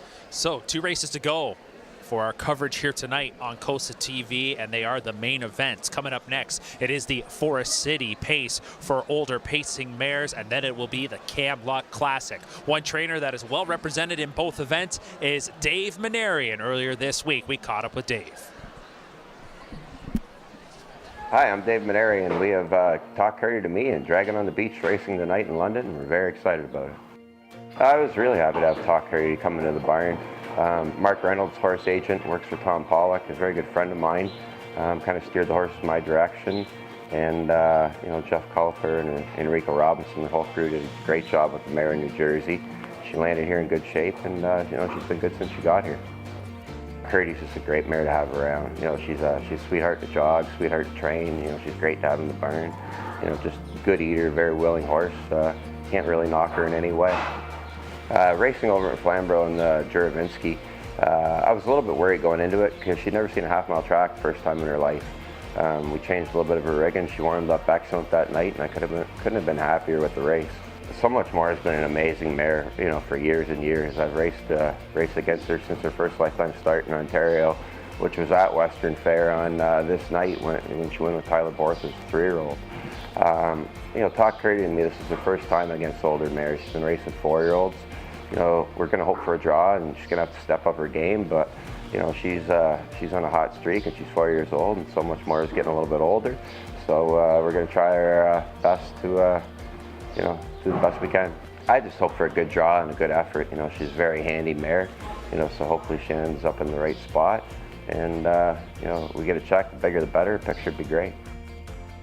Dragon on the Beach, he's just a cool customer. He win the start before he come up here, and the first start we kind of had to get to know him. We rolled him out of there, and the accelerator sort of got stuck. And after the first start, we made a few adjustments, and lifetime marked him second start. And he's got a good draw tonight, so hopefully he can make the best of the draw. In this field, I think it's Hullabaloo and Line Drive Hanover, and then it's everybody else. Blue Hunt had a lot of pace at the end of a mile in the Juravinsky. and just come off a huge effort at Mohawk. But you can't beat class, so hell of Baloo from the rail. He's going to be ultra tough, and Line Drive Hanover is a hell of a horse. I'm sure he's going to work out a trip, and hopefully we could be right place at the right time. Camluck Classic night's one of my favorite nights racing in Ontario. To see that many people at the track and so close to the fence. People right down the fence, the grandstand full, the dining room full, the infield full. People on the paddock turn from the back stretch. It's just an excellent night. People are having dinner, the beer garden's open. It brings out the whole town of London, and that's the kind of atmosphere we love to race in. Well, always good to catch up with trainer Dave Maneri. Some honest assessments there of the horses he'll be sending out in the Forest City and the Camluck Classic. Definitely interesting to hear him say when you look at the Camluck Classic, he's got a Hullabaloo, Line Drive Hanover, and then everybody else. But it is a horse race. Anything can happen. He'll have Dragon on the Beach. We'll get to that in a moment. Let's first talk about, though, Talk Curdy to Me. And she's had a real nice run since coming here to Ontario into the Maneri barn from Jeff Cullifer for owner Tom Pollock. And that victory over Flamborough, it was another good effort. She's got back-to-back scores, but he mentioned it. You now have to take on a so much more. However, you'd have to think a Talk Curdy to Me is certainly on that trajectory to get up to a mare's preferred at Mohawk. No, she is. I mean, no doubt about it. I mean, that victory at Flamborough kind of felt a little bit measured to me. Like, I thought she did it kind of easier than maybe the line looks. And again, my biggest thing, though, Mark, is that 4-year-old against an older horse, right? That's really what it comes down to for me. And I think she's probably ready for that step, but is she ready to take on one like so much more? I'm not so sure. But certainly, to me, it comes down to those two in here, and that's kind of the question, right? The older, elder states mare versus Talk Curdy to Me, who's certainly on the rise. So we'll talk about so much more in just a moment, and she deserves all the flowers that she's received over the last several years. She has been one of the standouts here in Ontario for quite some time, and I think she is definitely going to find herself in the Canadian Horse Racing Hall of Fame one day. But how about Yoda Queen? And if we go back a year ago to Camluck Classic night, it was one of the biggest upsets of the year and one of those great feel-good moments when Yoda Queen shocked everybody. Yeah, you know what? I watched it from the infield, and I had chills watching that race. And it's one of those things where you kind of see her she had a horse battling her the entire mile pretty much, and you're kind of wondering, can she do it? Can she do it? And she did. She holds her off the wire, and at 80-1 to boot. But after that, I mean, she went on to do some really impressive things. She was a dominant winner in the Prospect Series final at Grand River, and then this season she's come back, really nicely with a victory that was very improbable on May 22nd. I mean, I thought she had no chance the way the race unfolded, and she still got up by half a length. She's a fan favorite here at the Raceway. I mean, she's in deep waters tonight, but you can tell how big of a favorite she is with the people. She's 9-1 right now. I mean, she should probably be a bigger price in her first start against these kind of horses. But I mean, I don't know that she can't do with them. I just would need to see her go out there and show that she can before I'd be backing her. Yeah, it would definitely be another big upset, but I think for the connections, it's got to feel good to be back here on this night. I think they were living off that victory for several months. And then you mentioned won the Prospect Series, Jamie Doig of Petrolia, Andy Moore standing right beside this 4-year-old daughter of All Bets Off. Great victory to get things started here in 2024. I was just so impressed how she performed in the Niagara Pacing Series to cap off the season on Boxing Day. She was a runner-up in that late closer event at Woodbine Mohawk Park. So there's one that I expect, depends where they want to race her. But if they take her to Woodbine Mohawk Park, she'll be in those mares ranks, certainly working her way up, I think, if you give her some time. Time to talk about so much more. She is 4-5. She's the next door neighbor of Yoda Queen. And some people might say she's lost a step. She is now 8 years old, but she is taking on, in what my opinion, each and every week right now at Woodbine Mohawk Park is a Grand Circuit event of a mare's preferred. That's just how good it is when you look at Silver Label, Sylvia Hanover, Prohibition Legal. She's right there. Maybe she's not getting the wins like she used to, but in this group, this should be a bit of class relief. It 100% is, and you know what, that's the thing with her, is that this time last year, when she's taking on the preferred types, it was a much softer spot. She's winning with a lot more frequency. Now she's got to go out there and face the best of the best, and it's week in and week out. And you look further down her lines there, when it was just Tells on a roll, she's finishing second to that one. Well, I'm pretty sure we'd be more than happy to back Tells on a roll against this group. And in recent efforts, I mean, she's had to go against, again, horses that I think we'd be willing to take a very short price on in this field. So to me, it's class relief tonight for her. And all those that are doubting her and doubting her chances because she's not winning with frequency as of late, it just comes down to me to the competition she's been facing. And 4 to 5, I mean, that's the price I'd expect on her. And to be honest, I think she'll deliver.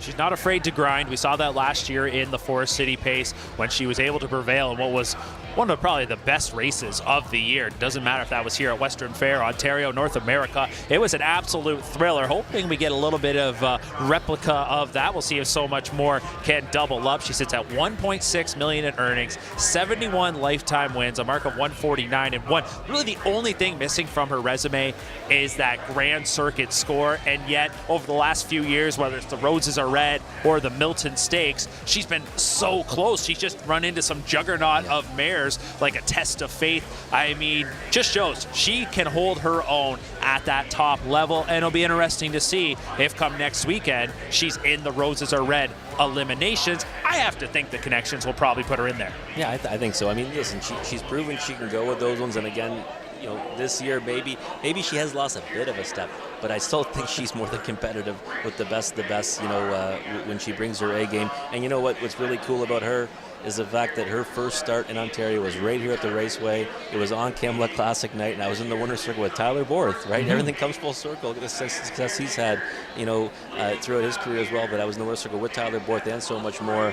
And it seems like eons ago now, Mark, but it's pretty neat that that's where her first win in Ontario was. Well, it kind of feels dirty almost saying that she's lost a step. She deserves all the respect in the world. But, hey, it's hard to stay at that very top level at the peak forever. But any single night she can show up with a big time effort. The connections are So Much More hoping for that. They've got 5 other rivals to take on as we're scratched down 2 at field of 6. Horses are beginning to exit the paddock. Great view of the horses making their way, and I see the white braids have returned. I know announcer Shannon Sugar Doyle made note of that last year when So Much More was victorious in the Forest City Pace. I'm sure he'll be able to acknowledge that once again, as he's a big fan of that mare, and who isn't. There's the 6 I'm a Doll. We learned more about that one a little bit earlier in the broadcast from trainer John Pentland. And how about Gia Surreal? You want to talk about a horse that definitely deserves her due. She now has over $1 million in earnings, and she's done it the hard way. Yeah, she has. You know what? And the thing is, moving in that spot on the gate with the scratch line helps her out tremendously because she's a speedy type, but if she doesn't go forward off the gate, she'll likely be coming from last, so that scratch will help her get into the race. So the horses are making their way towards the racetrack as they come through the tunnel, and they'll step out onto the track, and we are set for the post parade for the $50,000 Forest City Pace. Number 1 is Glenboro, a 4-year-old daughter of All Bets Off, who is bred, owned, and driven by Travis Cullen. Jody Cullen is the trainer, named after Glenboro, Manitoba, so there's always folks back there that are cheering her on. 5-4-18 this year. She's got the coveted rail starting spot, currently at 3-1. The 2 is Talk Hurry to Me, a 4-year-old daughter of Better Than Cheddar, driven by Louis-Philippe Bois, trained by Dave Maneri. 3-for-6 this season, 5 top 2 finishes. She's got $286,000 made in her career, and she's right now 2-1 on the odds board. So Talk Curdy to Me, trying to keep the good times rolling. We'll see if she can make it 3 in a row and add another stakes victory to her resume. Yoda Queen, this is her toughest test to date, but she's had a lot of success right here at Western Fair, and the local connections are hoping that lightning can strike twice. Yoda Queen now stepping out onto the racetrack. Andy Moore is driving for owner-trainer Jamie Doig. 9-for-22 last year, and the first start of the season came back on May 22nd. It was a winning one. The 4, So Much More, Canada's pacing queen. She needs no introduction, but she's driven by her primary driver, James McDonald, trained by Don Beatson. She's got 71 career victories, over $1.6 million in the bank. She's the defending champion of this race. She's 2-for-3 over this oval in her career, and she is the public's one to beat right now at even money. Number 5, Cheesy Smile, is scratched. So next up is number 6, I'm a Doll, for trainer John Pentland. He shares ownership of this 4-year-old daughter, Control the Moment, with Alan Bowden and Sherry Sumner. And while winless in 11 tries this year, she does have 4 top 3 finishes. She was 4 for 17 last year, made over $135,000. Tyler Borth does the driving. Gia Surreal is the 7, driven by Bob McClure, trained by Don Lindsay. She's an 8-year-old daughter of So Surreal. Just 5 for 48 over the last 2 seasons, but she's a 36-time winner with over $1 million in the bank. She works from post 6 now with the scratch of the 5. Cheesy Smile, 13-1 on the odds board. So there is the field for tonight's 9th race. The Forest City Pace scratched down to a field of 6 with the scratch of number 5, Cheesy Smile. Even money right now on number 4, So Much More. Her last win, you have to go back to March 30th. It was a bit of a class drop on that occasion, as for the most part, she always is plying her craft in the Mares Preferred. It wasn't that long ago she was taking on the boys, it seemed, each and every week in the Open at Woodbine Mohawk Park. It's been a fun journey for So Much More over the years. And I have to think for Don Beatson, along with Ken Beats and Cole England, coming back here to Western Fair tonight, this has to mean a lot. They want to see her back in the winner's circle. And I kind of get the vibe she'll be a mare that while she's 8 years old now, she's going to race for quite a while. And I could see these connections, just having some fun with her, picking their spots as she continues to get a little bit older, but she'll remain a fan favorite. Oh, definitely. I see her still racing. And I mean, again, she's still, she's 1 for 11 this year. She's got 48,000 mating. She's the favorite in a $50,000 race right now. So, I mean, I don't see her, slowing down to the point that we're going to see her separate away from racing anytime soon. But, I mean, she's the deserving favorite in here, Mark. She's 6-5 on the board. And, last year, I mean, some said that, she needed that trip to get the job done, but she went a big mile. I mean, what you said was, it was voted the best race here at the Raceway, but it may have been, voted that, elsewhere as well, because it was an incredible race, the Forest City last season. So, I mean, she's my pick in here, 6-5, almost seems like value, right? When you consider she's getting a pretty significant class drop, and that victory in that middle condition race, I mean, that was easy as pie for her too, right? I mean, she put that invisible shield up at late stages, wouldn't let anyone get near her at the wire, and I think we, we'll see the best of her tonight. Glenborough and Talk Curdy, to me, they squared off in the Margaret Juravinski on Confederation Cup night at Flamborough Downs just almost a couple of weeks ago, back on May 19th. It was Glenborough that cut it out. Talk Curdy, to me, had to grind first up and on a little bit of cover there, going to 3/4, and eventually comes around and does get the victory, but edges Glenborough. I thought it was a really good effort for Glenborough. She seems like the kind of hard-knocking mare that the wins at this level might be, kind of in between, but I think she's always going to get a really good chunk. The rail here tonight, do you see any way that maybe she gets it done? I mean, the thing that's in her favor, right, is that early speed. Yeah. I mean, I've seen it from her, even at Grand River as a 2-year-old. I mean, she can blast off the wings of the gate. She's got that pole position to work with. She's got snap speed. She can also create her own luck by sitting a trip in here. So there's a lot of options for Glenborough. When you have that tactical speed on a half-mile track, it opens up the door for many trip scenarios. And, I mean, I just think she's at a bit of a class disadvantage to So Much More, and even one like Talk Her to Me, because I thought that, Talk Her to Me was the body language kind of said it all last time. She was a little bit easier going to the wire. Granted that, Glenborough did all the work and only missed by half a length, but I would give the edge to Talk Her to Me if you were going to actually say, I want to back either Glenborough or her. Driver James McDowell had been driving Talk Curdy to Me. Obviously, he stays with So Much More. So Louis Waugh, who you see on your screen right now, will pick up the drive for this Dave Maneri trainee. And early speed, she's got a bit of it on the big track. I'm not sure it's going to get flashed too much here tonight. And I just have to wonder if, unlike our last race, is this maybe a little more of an easygoing start to this one? Is James McDonald just sending So Much More out of there? Is Glenborough leaving enough? Is James just going to wait and let So Much More kind of go to her patent and grind? I mean, I kind of have a tough time figuring out how this one might play. You know what? I'd like to see her actually go forward off the switch in here, because you look at it, like Yoda Queen's not the type that's going to try to go forward. We know that. She's going to be taking back, looking for pylons and trying to, duck for a trip. Talk Curdy for me, like you just mentioned, she might be better off a helmet, or she can grind it first over. She's likely not trying to get to the lead off the gate. So Glenborough, we know, is pushing forward, and I think Travis Cullen will be more than happy to sit a 2-hole trip to So Much More. So I think that may be where the race is won, Mark, right off the gate. All right, well, if it's anything like last year, it's going to be an absolute thriller. I'm not sure it can match that, but something tells me it's still going to be a really good dance. The pacing mares are being called to the gate for race number 9. It's the Forest City Invitational Pace. Can So Much More go back-to-back and get career win number 72? We're about to find out. Shannon Sugar Doyle is standing by with the play-by-play. Glenboro, Travis Cullen, Talk Curdy to Me. Louis Philippois, Yoda Queen, Andy Moore, So Much More, James McDonald, Amadal, Tollerborth, Gia Surreal, Bob McClure, Six Noses, Alongate, top of the stretch. Picking up speed, here they come again. It's the $50,000 Forest City Pace. Here they come. They're off.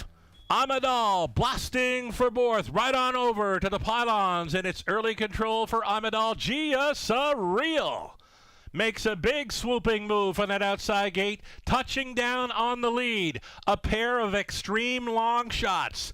1-2 here in the early going. Gia Surreal out there by 2.5 lengths. Amadal is second, considering an option to move there from third. Glenboro, she thought better of it, went back down to the pylons. Racing at a 4, So Much More. Opening quarter, 27 flat. Going next to last, Talk Curdy to Me. The earliest trailer was Yoda Queen. Glenboro commits to go first up for Cullen. She made the move from third. She's now into second. She's going to be challenging on this half-mile approach where it's going to be 3 in. It's going to be 3 out. It's Gia Surreal. Glenboro with a big half-mile push. Here's the half, 56-1. Gia Surreal says, I don't think so, and she's come right back to Glenboro. Gia Surreal back on top by a full length. Sputtering outside was Glenboro, saving ground. Amadal, she's back on for second. Canada's pacing queen, So Much More. There she goes. She's 3 wide on the outside, and she is pacing up a storm. So Much More circling up for James McDonald. It's the toe up for Talk Curdy to Me, who's quickly now to come on to take second. 3/4 over there. 1:24.3. We do got a shot. So Much More on top by a full rank. Talk Curdy to Me on her wheel and challenging. Gia Surreal inside third. 4th best for Amadal. Into the stretch they come. So Much More. Still the one. So Much More. She is still Canada's pacing queen. She will double up in the Forest City Pace for career win number 72. 153 flat. So Much More. Just a tick off our track record for the pacing mares. Talk Curdy to Me finishing up in second.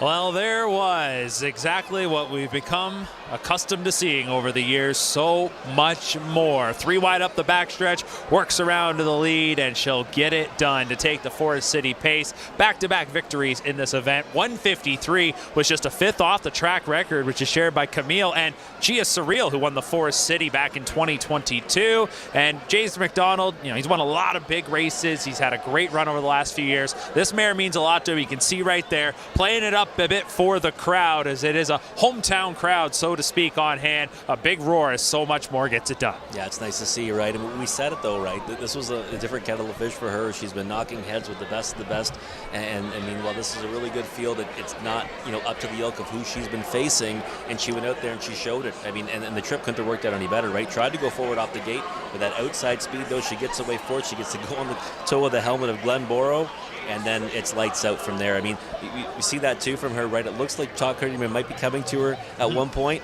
and then that shield goes up, and it's like, no, I don't think so, not tonight, and holds her off with relative ease. Gia Surreal, though, I mean, let's give her some kudos on that one. She ends up finishing third, but she did all the work in there, and that was some hot fractions early. Did not see her trying to loop the field in the early going. Nice effort from her to be third. Yeah, you'd have to think for Tyler Borth and Bob McClure firing Amadal and Gia Surreal out of there. If they take back, are they finishing 3rd and 4th? I mean, Glenboro obviously sputtered a bit just after the half when making that bid to come after the lead. Bob McClure put the hammer down. Glenboro just wasn't on her game here tonight. I thought that might end up costing So Much More a bit of the race because she ended up losing a few lengths there, but that wasn't a problem. She made the 3 wide move, and and goes on. But I'm with you. I think some kudos to Bob and Tyler as they got themselves some nice checks here from outside starting spots. But the story here is so much more. Maybe kind of shows where Talk Curdy to me ranks, I guess, the top pacing mares here locally. I think she's one that she's only 4 years old. She's early in her 4-year-old campaign. She'll be right up in those mares preferred for a long time to come, but so much more. Sugar Doyle said it, Canada's pacing queen, just showing that class as she gets the victory in 1:53 and is now on the season 2 for 12. So it's taken a little while to get that second victory after 13 wins last year, but hey, they wanted this race, and I think if there was one they had pegged coming into the campaign, it was a repeat in this event. Just look at the turnout in the winner's circle. And she did it in style too, right? I mean, come close to the track record, and I mean, it was never really in doubt, right? As soon as she flipped the switch, I mean, you heard Sugar say it, right? Pacing up a storm, and you could see at that point that she was a winner, and she was well meant in there, and she'll have to do battle again, right, with the horses that she's been knocking heads with. But you know what? This is a big boost to her confidence, right? These horses are professional athletes, and sometimes that's all they need to get the ball rolling again, that taste of victory. I'd have to think they'll enter her in the Roses Are Red. That event comes up on Pepsi North America Cup night on June 15th. If eliminations are needed, that would come up next weekend. So she'll be right back at it, and you'll look at the types of mares she's going to have to face. Prohibition Legal, Silver Label, Sylvia Hanover just locally. How about a Twinbee Joe Fresh, who turned in a huge mile last weekend at Harris, Philadelphia. So it's not going to be easy by any stretch of the imagination, but she's a grinder, and in races like that, a lot can go on. There can be a lot of action, and you just know she's going to put it all out on the line. And again, it's the one thing that seems to be missing from her resume, unfortunately. Well, on a resume that's just absolutely incredible now, 72 wins, 1.6 million in earnings, is that Grand Circuit win. If she could somehow find a way to do it, you can just never write her off. And we've got some great pacing mares right here locally that are ready to take that crown from her when she isn't at that top level anymore. I mean, it is as deep as I can remember in quite some time. It really is. You know, that win would be the icing on the cake. You know, if I owned her, it's a trophy I wouldn't really need, right? I mean, I want it. Exactly. But you don't need it. She's already proven that. I think she's a Hall of Famer she's already. She's an all-timer. Yeah, she is, absolutely. I mean, she's a Hall of Famer, no doubt, and a horse that's been a true pleasure to watch, right? I mean, over the years. All right, well, down in the winner's circle, I believe Nathan Bain is standing by with winning driver James McDonald. He's got 3 on the card. This one always special when he can team up with so much more. So I think we're going to check in with Nathan right now.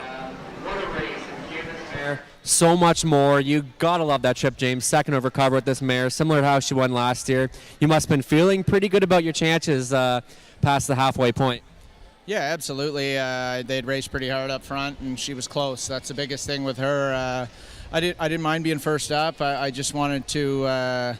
Ideally, I would have liked to just been close and been first up because she's just so tough. She's the epitome of an iron horse. They don't make too many like her, and when they started to tie her up front, she could really feel it, and she's a special horse who's given us a lot of thrills, and just really, really proud to drive her. Now take us to the stretch drive. Just the roar of the crowd. You probably had some goosebumps there, and it's a pretty special night and a pretty special horse, so you gotta love it. Absolutely. I think that's as loud as I've heard it other than Molson Pace. So she's got the biggest following of any horse I've ever driven for sure. Crosses Canada and across North America for that. When I look at my phone later, it'll be tweets and messages and everything from all over the world. So they know her, they love her, and she's a fun horse to cheer for. Well, definitely. Everyone loves her. It's her hometown. Congratulations, James. And we're going to have you do some draws over here. All right. Thank you very much. All right, James McDonald, so much more. The local horse takes the Forest City Pace. All right, wonderful job there, Nathan, and great winner's circle reaction. As mentioned, getting set to do some... All right, great job there, Nathan, as he was catching up with James McDonald, and you could hear right there how much this mare means to him. And there are the prices, so no surprise: $320, $220, $210, $250, $210 for number 2, Talk Curdy to Me, and Gia Surreal rounds out the top 3, $440 to Show. So the Forest City Pace is now in the books, and we'll start to turn our attention to the Camluck Classic. It is our main event, and it's coming up next here on COSA-TV. For over 25 years, Tara Hill Stud has worked with partners to help produce champion stallions. We are proud to have bred great racehorses like Fade Out, Shower Play, Precious Delight, and There's a Demon in Me. Our stallions, past and present, have had tremendous success while making a huge impact on racing across North America. Mr. Levesque, Mach 3, Cadabra, Muscle Mass, and Precious Bunny, to name a few. Our stallions' progeny have won major events, including the Hambletonian. Tara Hill's stud are currently standing 9 of the industry's top stallions. Alarm Detector, Control the Moment, Danson Lou, Flanagan Memory, Green Manalishi, He's Watching, Muscle Mass, Resolve, and Sports Writer. Our facility is modern, our staff knowledgeable.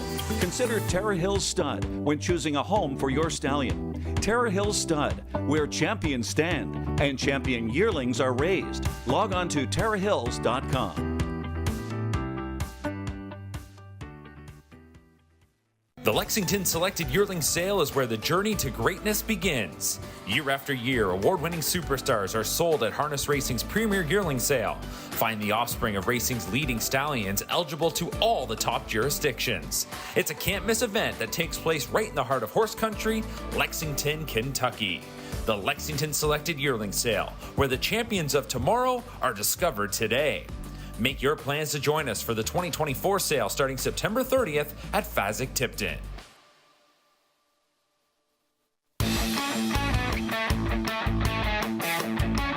3/8 to go in the 2010 pace, and Jamison can't wait on cover. He's 3 wide now with Hypnotic Blue Chip, but he's chasing a pace that is quickening into the backstretch. Foiled again, and won the West, stealing the show to this point. Down inside Annie's Western Card, Hypnotic Blue Chip picks up last turn cover, fourth on the outside, as Won the West pulls pocket on his stablemate.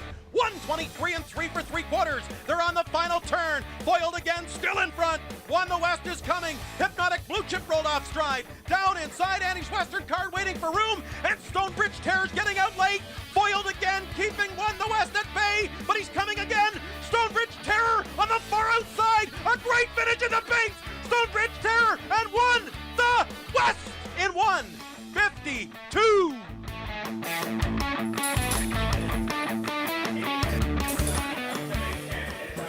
Welcome back. We have Travis Cullen here, and he sends out the 3 Blue Hunt. Now, 3 starts back. You've had this one for 3 races now. How did it come into your barn? We trained the horse for Donnie McRae over the winter, BB, and I don't know, he just offered us to take him, so he's a nice addition to the stable for a little while.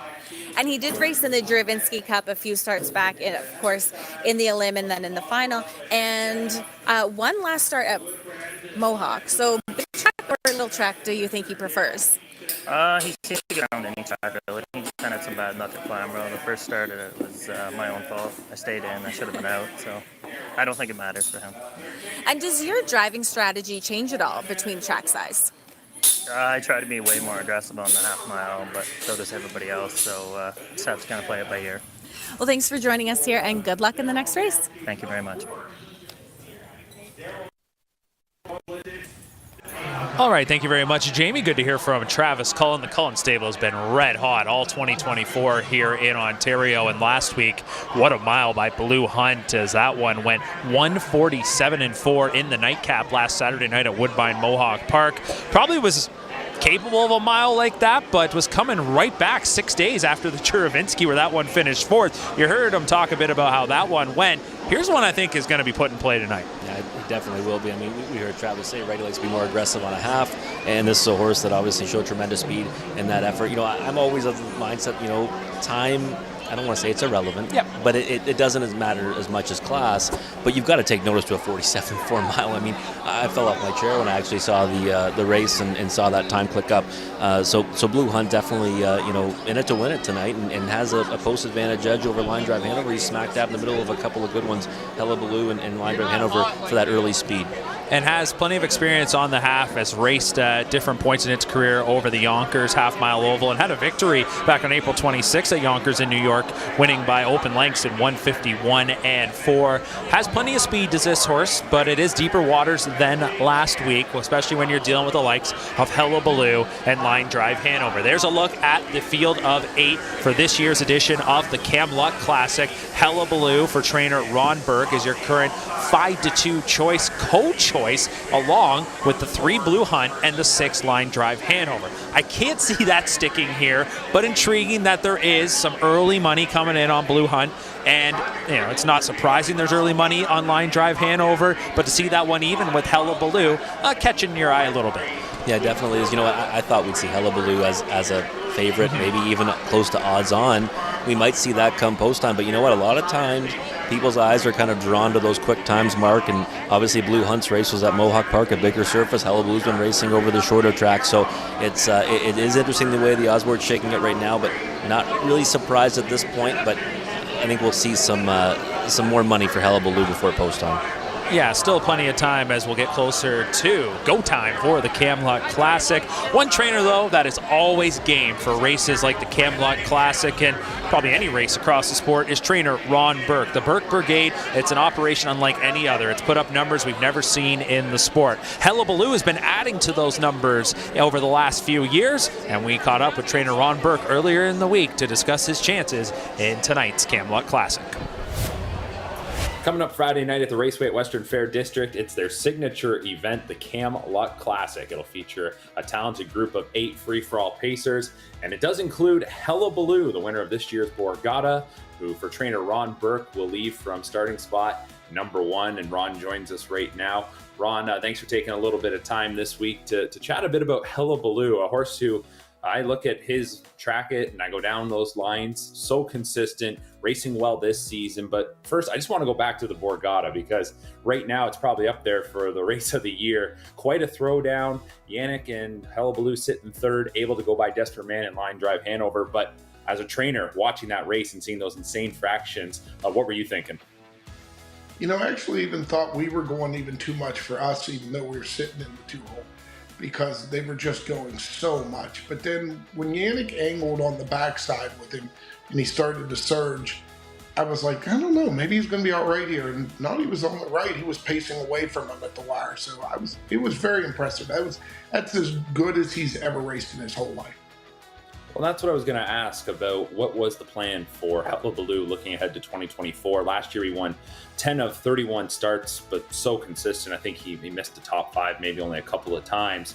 Raced in some Grand Circuit events last year, not all of the big dances though. Is that something you're targeting for this year, or is he just the kind of horse you're picking your spots? No, he's a pick your spots. He's your classic small track specialist. If they raced every Grand Circuit race on a half-mile track, I'd send him to every one of them. But he doesn't really improve that much from a half, maybe a little bit to a 5/8 and very little or more to a mile. So, we tend to try to just pick the spots where he can make money by racing on smaller tracks. So what are those attributes? What makes him a good small track horse? Well, they'll see it, Friday at there because nobody will beat him to the first turn. That's the thing is he can get off the car faster than anybody. And that's, he can control who goes by him, if anybody goes by him, That's the thing with him, when the gate opens, you pick where you want to sit with him. So, especially with him having a rail there, it's going to be hard for, anybody to get around him that Louis doesn't want to let around him. You mentioned about racing at Western Fair in the Camluck Classic, a race you've had plenty of success in over the years. Is that just an easy answer when they call looking for a horse to send one up? Yeah, no, and then, you know what? It's a great race, and people were excited by it. And I still as much as I love money, I love when people show up and and the races are well attended, and it's still a different feel. So it's a great place to race. All right, well, Ron, thanks for taking a little bit of time. Best of luck on Friday night with Hullabaloo and the Camluck Classic, and all those races coming up over the Grand Circuit season, which is certainly heating up. Thank you very much. And right on cue, it is time to meet the field for the Camluck Classic. And of course, we start with the Ron Burke trained Hullabaloo. Louis Waugh will pick up the drive here tonight on the Borgata final winner from back on April 22nd. 1 for 9 this year, over 400,000 made over $500,000 last year. Is a 27-time winner, $1.4 million in the bank. Trained by Ron Burke, who shares ownership with Eric Good, Weaver Buscemi, and Larry Carr. Number 2 is Dragon on the Beast, driven by local boy Tyler Borth for Dave Maneri. Turned some heads 2 starts ago when he paced to a lifetime mark of 149-2 at Mohawk Park. He's got 13 career victories and $227,000 in lifetime earnings. Next up is number 3, Blue Hunt, who is currently the fastest horse in Canada here in 2024, thanks to a 147-4 victory last Saturday night at Woodbine Mohawk Park. Jody Cullen trains, Travis Cullen drives this one, shipping north into their barn for some stakes engagement. 2 for 11 this year, an 8-time winner with over $300,000 earned, trying to double up in less than a week. We'll see if Blue Hunt can flash that raw speed once again here tonight. Is owned by DeGette Racing, Don McCrae, and Stephen Klunowski. The 3 is Blue Hunt. Number 4 is Which Way to the Beach. You pick up Travis Henry in the sulky for trainer Gary Murner. He is a 20-time winner with just under $850,000 in earnings. Just 2 for 13 this season. He's got 8 on-the-board finishes, though, with over $71,000 in earnings. And it's number 4, Which Way to the Beach.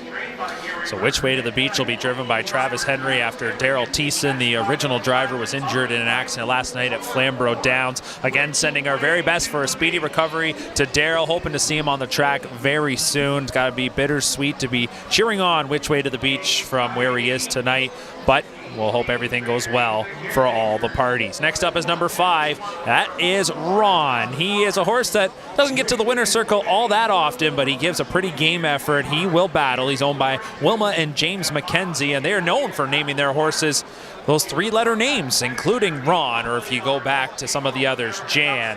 Ron is trained by James Friday Dean. Scott Young will get the drive. Winless in 8 tries this year. 3 for 24 a year ago. An 8-time winner, over $400,000 earned. Not the first big event this horse has been in. Was actually a starter in the Pepsi North America Cup just 2 years back. There's a look at Friday and Ron. Scott Young does the driving. Number 6 is Line Drive Hanover, driven by James McDonald for Anthony Beaton.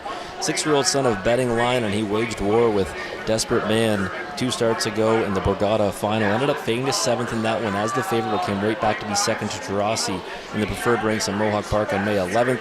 He's got 718,000 made in his career, 17 career victories, and he's got Canada's fastest half-mile clocking of 1:49 flat at the Charles Travinsky Memorial Cup 2 years ago.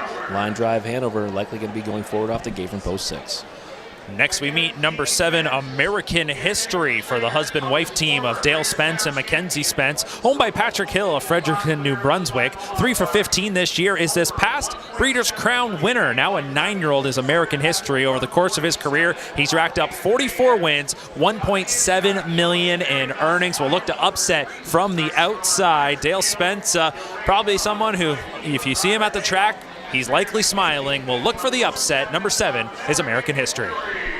Number 8 is Poseidon Sealster. He's got that tricky trailing spot to leave from, but he follows out a friend in the 1 Hullabaloo. Poseidon Sealster has 18 career victories, 682,000 made, driven by Bob McClure, trained by Don Lindsay. Got a thrilling victory in the New Holland Pacing Series at Mohawk Park back in March when he slipped up the cones to score by a nose. He will likely need a little bit of racing luck tonight, but certainly one that's not out of it. Number 8, Poseidon Sealster. All right, and that is the field for the $150,000 Camluck Classic Invitational Pace. A dandy of a group. It's 8 free-for-allers getting set to clash. Before we break down this race as the horses are scoring out, let's check in once again with Jamie McDonald, who is standing by with trainer James Friday Dean. Thanks, guys. Yeah, I got James Friday Dean here with me, and sends out Ron from the Post 5 tonight. A little bit of a handful tonight for you. Oh, he is some nights. Some nights. He actually hasn't been too bad tonight, really. So. He's definitely excited to get out there on the track. And you have Scott Young in the bike. How do you think they'll get along out there? Well, I think they'll get along fine. I think a lot will depend on the early pace. You know, he hasn't got much gate speed, so. Yeah, definitely. There's a few that can really leave fast, so it's kind of the, coming around and coming home that you kind of have to count on. Yeah, I hope some of them leave real fast. Several of them, I hope. Well, we hope it works out for you tonight, and thanks for chatting with us. All right, have a good night. All right, there's James Friday Dean, and always good to catch up with Friday. Ron, kind of a last-minute invite into this race when another originally confirmed starter dropped out, so they're going to round out this group, and sometimes, luck kind of has a way of working out. The racing gods can be on your side. You kind of do a bit of a favor. You come into this spot, sure, a bit of a long shot, but you got to be in it to win it, and Ron is the kind of horse who very consistent at getting checks, hasn't raced at the highest level all too often, but we'll see what he can do here tonight. Let's focus in on our main contenders, Robert, and I'll let you take us any direction that you want. For me, it's Hullabaloo. Do you agree, or are you on the line drive bandwagon? No, I'm with you with Hullabaloo. You know what? Listening to Ron Burke talk about Hullabaloo, so confident, right? I mean, he said, he's the fastest horse off the gate, and basically Lou will have his choice of letting one go or parking them out. I mean, it's up to him. And, Louis-Philippe Bois, he's won this race in 2 of the last 4 installments, and I kind of envisioned it kind of being like he did with Rock and Ron, right? Going to the engine and just trying to take no prisoners. 8-5 on the board. We knew that price would come down, right, Mark? We said 5-2. That was kind of a bit of a dream early on. When the draw came out, I thought he was the clear one to beat, and I still feel that way about him right now.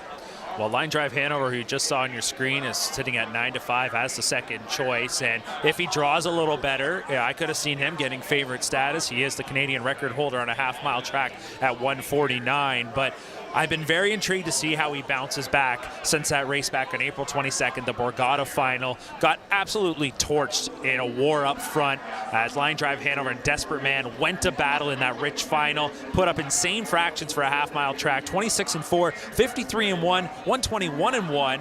Ultimately, it was Hullabaloo who was sitting just off that pace, comes around to win. Even Ron Burke said in our interview, he even thought his horse was probably going too much, trying to keep up with them. Line Drive Hanover has had just one start since then, and he was a good second, kicking home in 25-4 at Woodbine Mohawk Park. Have to think that was by design to give him a bit of a lighter schedule since the Borgata. It's a lengthy series. They've got some other stakes engagements certainly on their radar. That said, to me, he's probably got to be fresh. They'll have him trained up and tight. And I think James McDonald didn't just come here to finish second to Hullabaloo. I have to think maybe we do get that square off. The question is, what's the approach off the gate for Line Drive Hanover? I think it's got to be to go forward. I mean, what chances does he have if he doesn't? I mean, I've seen him in his career, obviously, race off a helmet and stuff like that. But, I mean, when you're on a half-mile surface in this race, I mean, you need to get forwardly placed. And I think it's going to be tough to do so unless, he can come around and battle Hullabaloo to the point that Louis says, okay, I'll yield to you and I'll try to get you in the lane. That's the only maybe path to glory I see for Line Drive Hanover. But listen, I mean, he's done spectacular things, and maybe he overcomes it. I just think it's a tricky post. You know what? Maybe Ron, which way to the beach, can't go off the gate, but Blue Hunt might. And Dragon on the Beach is going to be intent on getting that 2-hole too. He's got, post 2. And you've got a trailer in here in Poseidon Sealster who can plug in. He's proven he can kind of plug in from that spot in the past. So I think that makes this race tremendously difficult for Line Drive Hanover. But listen, I think he can prove me wrong, but it's going to be a tricky one. Yeah, maybe James can flash as much speed as possible with Line Drive Hanover. Hullabaloo should be the quickest away, but if he can get there, Hullabaloo and Louis Wall probably aren't going to sit behind for very long, but we'll just see if that one can get out there or if it's going to end up being a bit of a long, grinding journey. I'm with you when it comes to Dragon on the Beach, has got to protect. Blue Hunt, Travis Cullen mentioned it. He got away 9th in the Juravinski. He's not going to have a repeat of that. So we're going to have some early battles, some early speed up front. If you got to throw somebody in there, I have a tough time going against the top choices in this race. I just can't really find that sexy underdog here. But is there somebody that you maybe sprinkle in here on your exotics just underneath? Probably Poseidon Sealster right now, just because you got that trailer spot, and I mean, in overnight races, it might be tough to kind of maintain your position. And this kind of money in the line, you're going to see Bob McClure do all he can to keep his nose to helmet with Hullabaloo. If he can ever secure that position, look out, he can hit the ticket, and he's a big price of 15-1. Might see the other horses that are, taking action with Blue Hunt and Line Drive Hanover get difficult trips, and that might set up for him to split them. All right, it is time for the main event. It's the Camluck Classic from the Raceway at Western Fair District. Sit back and enjoy it. With the call, Shannon Sugar Doyle. For the $150,000 Camluck Classic presented by Sealster Farms, Hullabaloo on the rail, Dragon on the Beach, Blue Hunt, Which Way to the Beach in the center, then Ron, Line Drive Hanover, American History, the outside post trailing out, Poseidon Sealster, top of the stretch.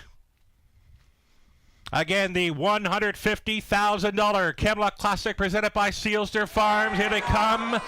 They're off. It's on. Line drive, Hanover blasting for James McDonald. Hullabaloo with his rail advantage to be out there and on top. Blue Hunt is up between pacers, looking for a spot up close. Plugged in from the back tier spot post side, and Sealster now showing second. Ducking and tucking into third was Blue Hunt. Up on the outside in fourth. Line drive, Hanover looking for a room at the end, and he has found it. Here's the quarter mile clock king matching tonight's bullet, 26-4. Hullabaloo and Wah settling into a front end mission here at 4-5. It's Poseidon Sealster at 24-1. Deuce Pocket riding Blue Hunt right line at a third to travel. First up for Cullen. It'll be a toe up for Line Drive. Hanover getting underway. Saving ground. Dragon on the beach to set it up. Third over. Which way to the beach? Next to last travels Ron. The trailer. American History over the half. 56 flat. Second quarter in 29-1. Hullabaloo still the one. Second best on the outside travels Blue Hunt. Third and in for Poseidon Sealster. Line Drive Hanover showing fourth, gapping slightly on the in fifth. That is Dragon on the beach out there in the sixth spot. Which way to the beach? The buried seventh for Ron. American History trails on the outside, up and by three quarters. Here it is, 123-3. Hullabaloo is still on top. Blue Hunt tried to come to him. Poseidon Sealster saving ground along the inside. Line Drive, Hanover took the high road. They make the swing for home. Show him if you got him time in the Camluck Classic. Hullabaloo still there. Line Drive, Hanover. He's coming to him. Hullabaloo needs the line. Line Drive, Hanover. Hullabaloo. Wah for Burke. Take it all the way in 151-1. Line Drive, Hanover. Second best. So Hullabaloo, 28th career victory, 151-1 over London.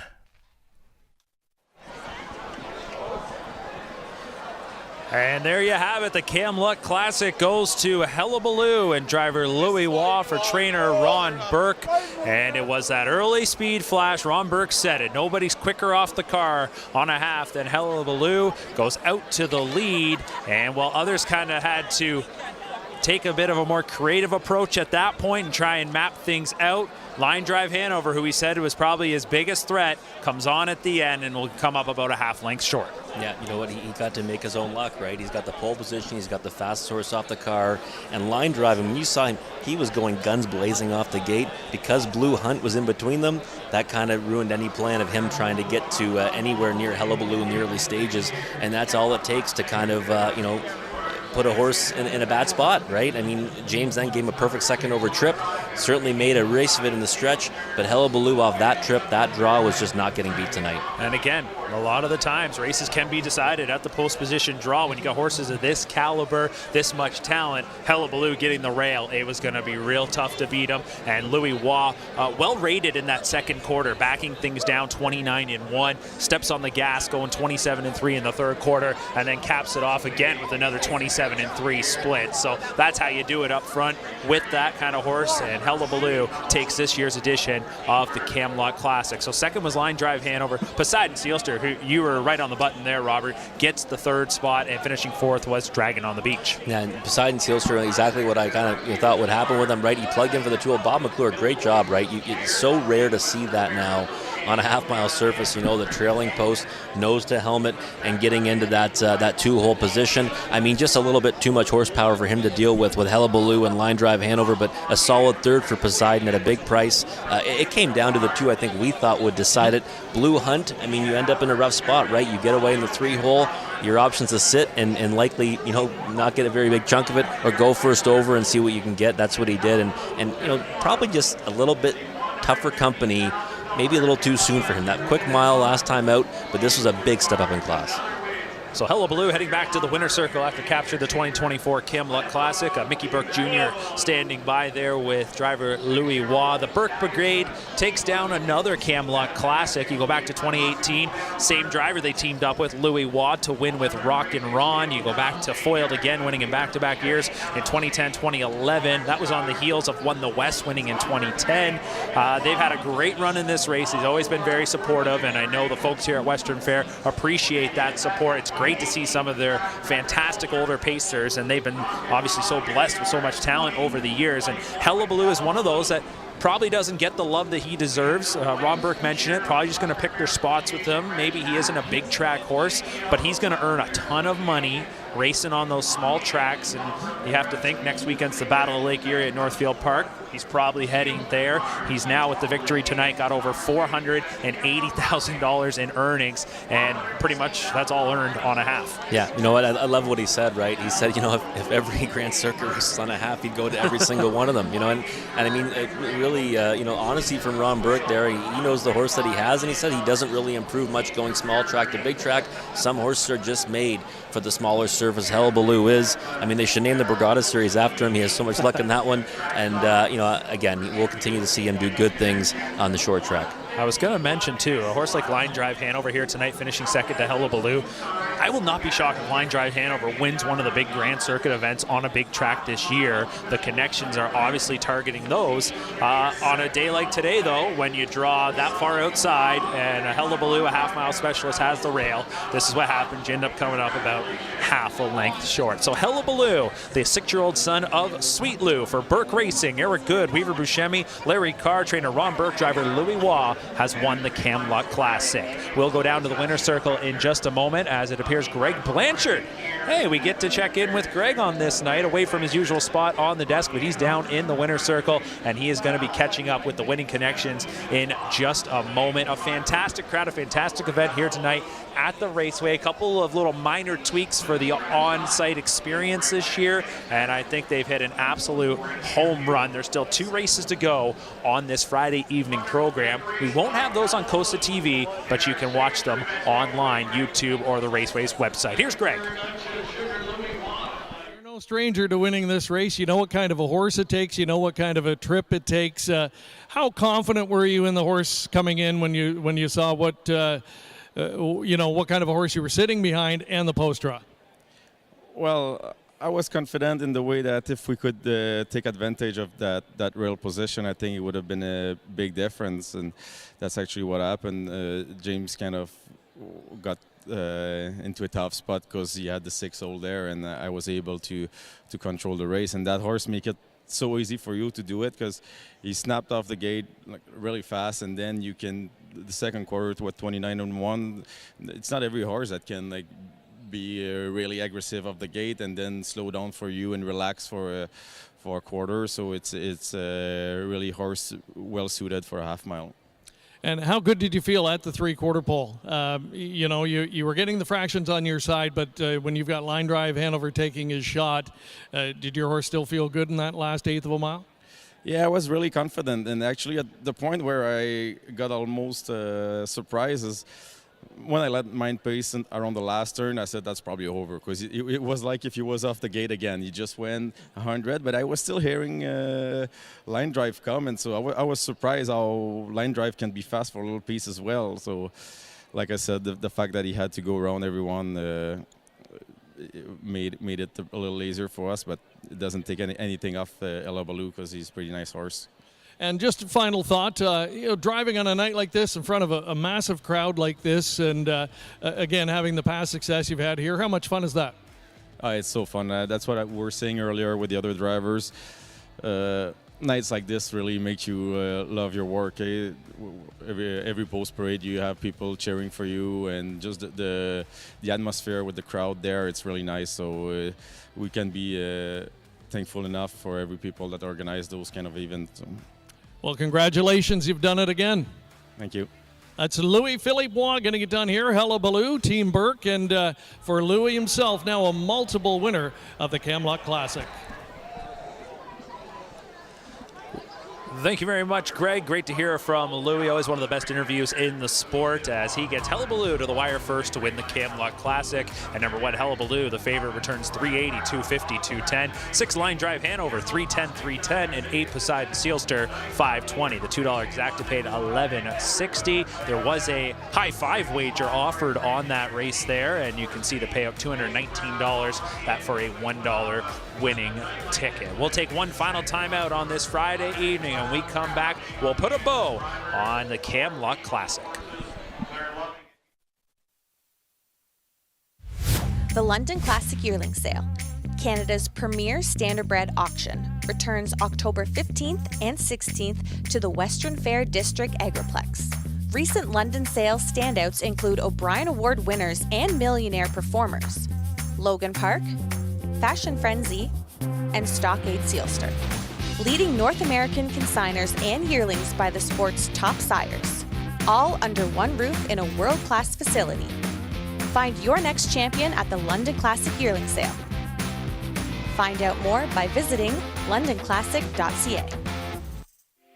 As the industry's leading sales agency, Preferred Equine's new online sales portal, Preferred Equine Online, offers the best online service available. Developed by our experienced sales team, the powerful new platform with cutting-edge technology makes buying and selling easy from the comfort of your home or office over any device. Our experienced sales team offers full customer service for buyers and sellers as it relates to the collection, distribution, and transfer of the horses offered. Sellers can enter a horse as easily as 123 with a searchable database while allowing comments, photos, and other documents. Buyers can view live pedigrees, past performances, and race videos. To view the sales schedule, create your account, or learn more, visit www.preferredequineonline.com or call our sales team at 914-773-7777. And welcome back to the Raceway at Western Fair District as it's time to wrap up what's been a fun night here for the 2024 Camluck Classic. I have to say our new broadcast spot here at the Raceway obviously offers up some nice interaction with the fans and a lot of fans in attendance here tonight. Robert, your overall thoughts on what we saw throughout the evening? Oh, incredible. You know what? This spot, amazing to be right in the thick of it all. You know what I mean? Like, this is kind of, this is our people, right? Mm-hmm. So we want to be right here. Listen, the racing action was fantastic. So much more getting that victory. Just your second of the season was big. Hullabaloo, monstrous effort and victory. Line Drive Hanover, though, raced really solid in the defeat. But to me, it's the crowd and the atmosphere of this night. The weather was perfect. The crowd was amazing. I want to see more of this in harness racing. Absolutely. We saw some upsets. We saw the stars deliver, whether that was So Much More or Hullabaloo. It's exactly what you wanted for a great night of racing here in the Forest City. That's going to do it for our coverage of the 2024 Camluck Classic. COSA-TV, though, still got plenty of events coming your way as we'll be across Ontario throughout the summer and into the fall. On behalf of Robert Reed Jr. and Jamie McDonald, who was over in the paddock, the entire crew behind the scenes, Cujo Entertainment, led by our fearless leader, Curtis McDonald. My name is Mark McKelvey. Enjoy the rest of your Friday evening, and we'll see you again soon here on COSA-TV.